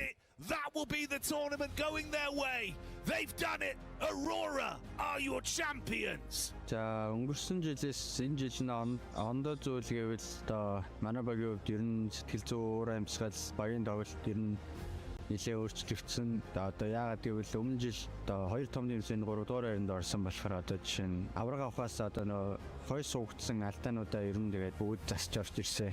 Тэгээс авраг авахын төлөө ер нь чадхаараа хичээнэ. The MVP awards are already there. The international podiums are already there. Only one thing is missing, the championship.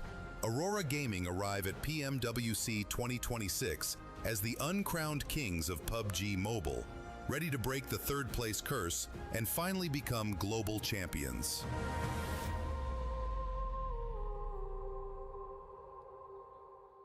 Jangan diadu, Sep. Jangan sampai kenok, Sep. Dia bisa mati zona ya. Gue main dalam smoke ya. Gue ambil kanannya, gue ambil smoke-nya, gue ambil smoke. Ambil gen. Udah di batu kanan deh, batu kanan deh. Oke, dia di batu. Tanda, Sep. Nice. Gitu deh kayak dari tadi. Aduh, Sep, jangan. Welcome back, ladies and gentlemen, to Pmwc at EWC 26, day 2 of Group A, as we're just 3 games away from crushing Keys. But talking about Keys that don't want to be crushed, RRQ, the team that needed those points, the team that needed to be able to get out of the top 3, I think with that win, they should be able to.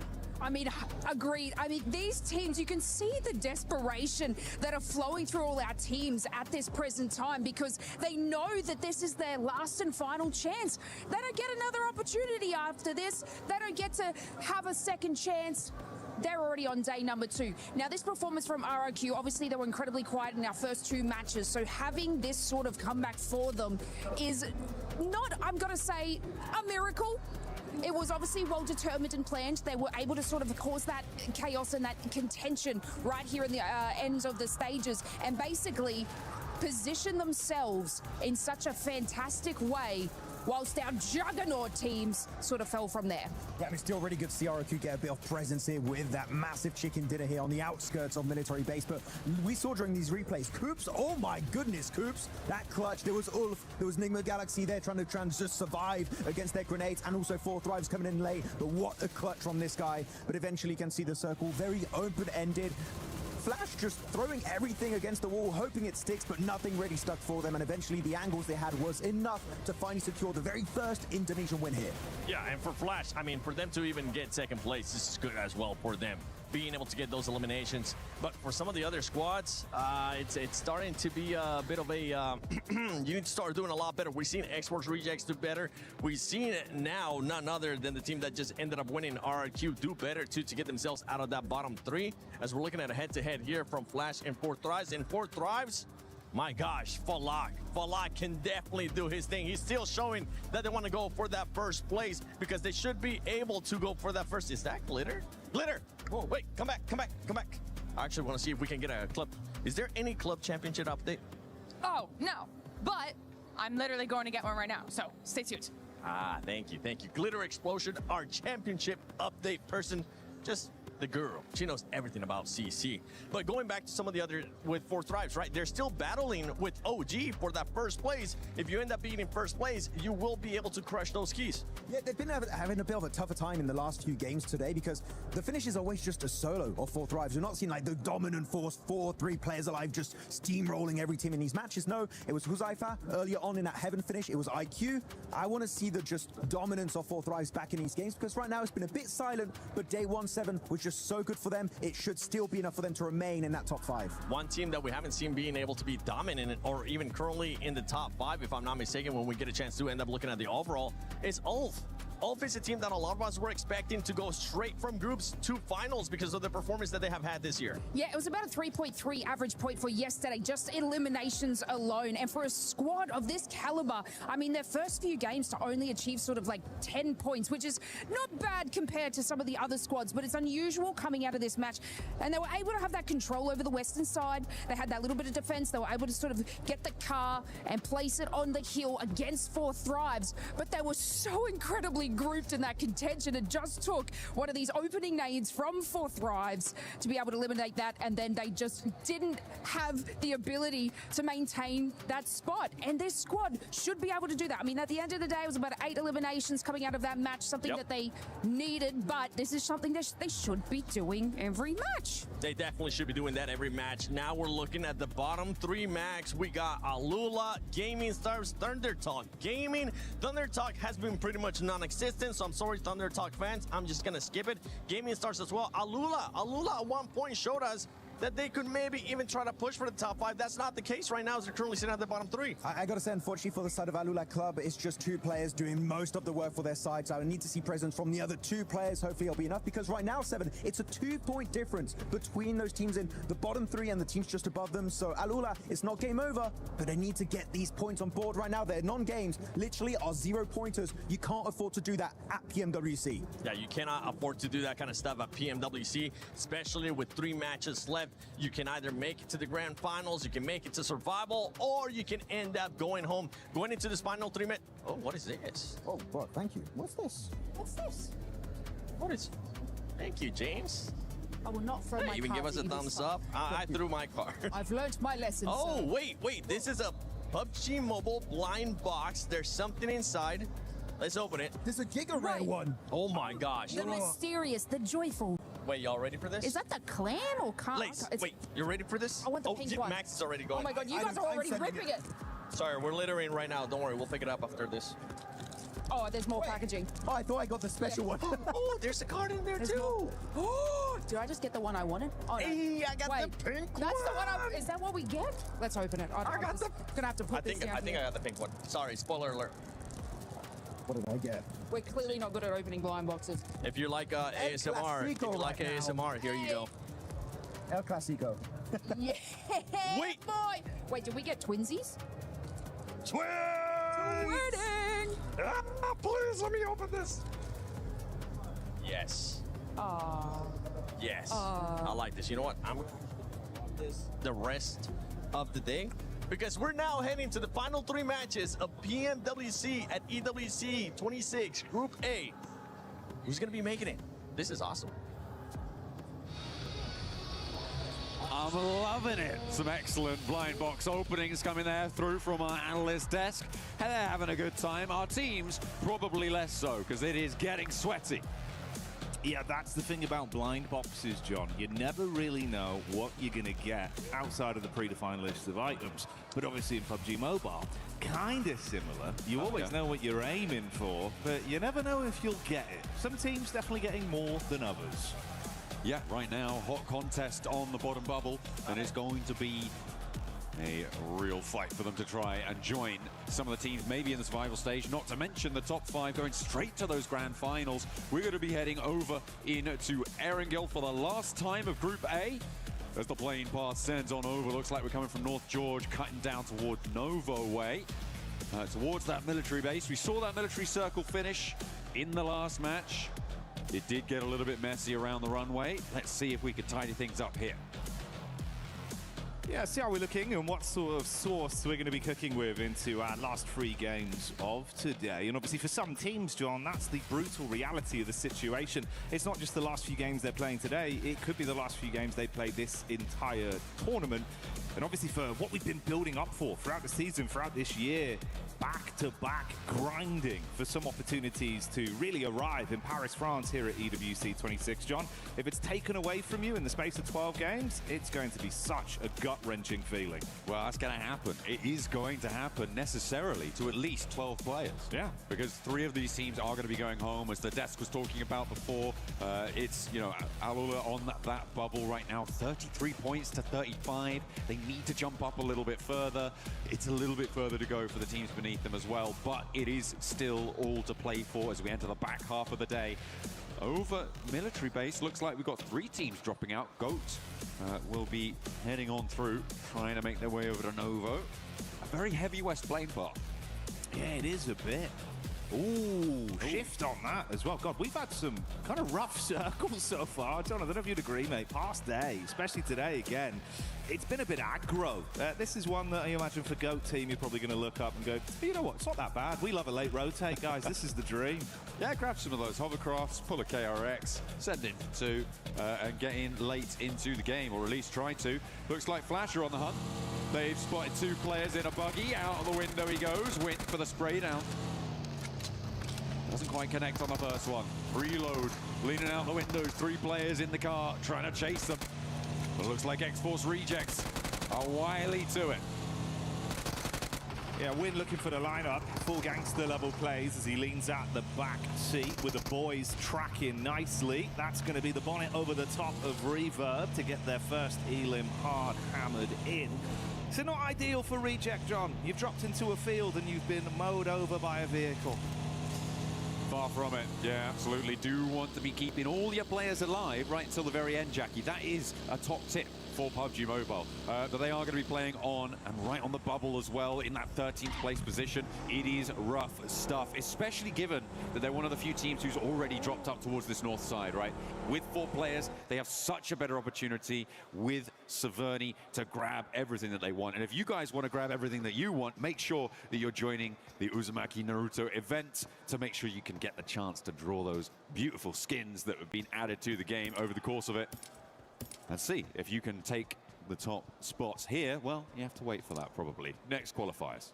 Yeah, maybe another year, maybe another time. But obviously for the squads that are battling it out right now, I do like the point that you established, the idea that for a team that was thankfully gifted a position that was far closer towards zone, you've got a quicker rotate to actually get yourself set up, find some safe ground, get yourself truly looted rather than just with scraps when things kick off and you're forced to run into a team on rotate. Well, that would be a lot easier if you had all 4 players. Even one at a pivotal point like this makes it far harder to actively fight. And rejects, I mean, not, you know, being rude, John. They need the extra level right now. You need the full squad. 3 players, this is going to be a bumpy ride. Yeah, they're only 2 points ahead. They definitely need to have everything playing to their tune if they can get it. Team Flash very happy to be able to add another point to their tally, try and solidify themselves in towards the top 5. Because of how the plane path was sat, it did exacerbate those vehicle drops, which is why you see that sort of conflict. And then trying to break out to the east, you kind of are going to expect it on a situation like that where you start all the way out on that northwest side. So, yeah, brilliant stuff for Team Flash to be able to hunt that one down. I just hope they didn't waste too much time. It was pretty quick, though, so I don't imagine that they have. They also have all of Yasnaya to be looting through.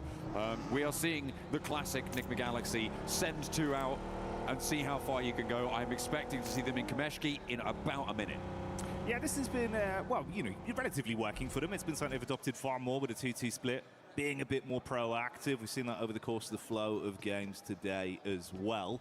Opportunity that they might run into some bystanders and possibly get a read on it. Avoid early interaction if possible with this setup. It's TTG just nearby. Ulf and then Flash in the middle as well. Another squad that's there though, John. OG. Been looking a lot more exciting as the event's gone on. A lot of fanfare behind them. Yeah, absolutely. They have really picked things up today, obviously taking that top spot right now, just about pipping Forthright to the post for the time being, but there is still time to change that. Of course, again, very closely fought position. But for both of these two teams, it's about that top 5. It's brilliant that you have that sort of step up for Orangutan, for Forthright. They have really been putting that pressure on towards the top of the tables, and it's been great to see that they've been able to ascend to such heights. But yeah, for Orangutan, they're looking much more coordinated today. They're looking like they really have it figured out in a lot of situations, I think it's safe to say. Quick refuel there for Forthright as Ifa getting some target practice in. Getting ready for it.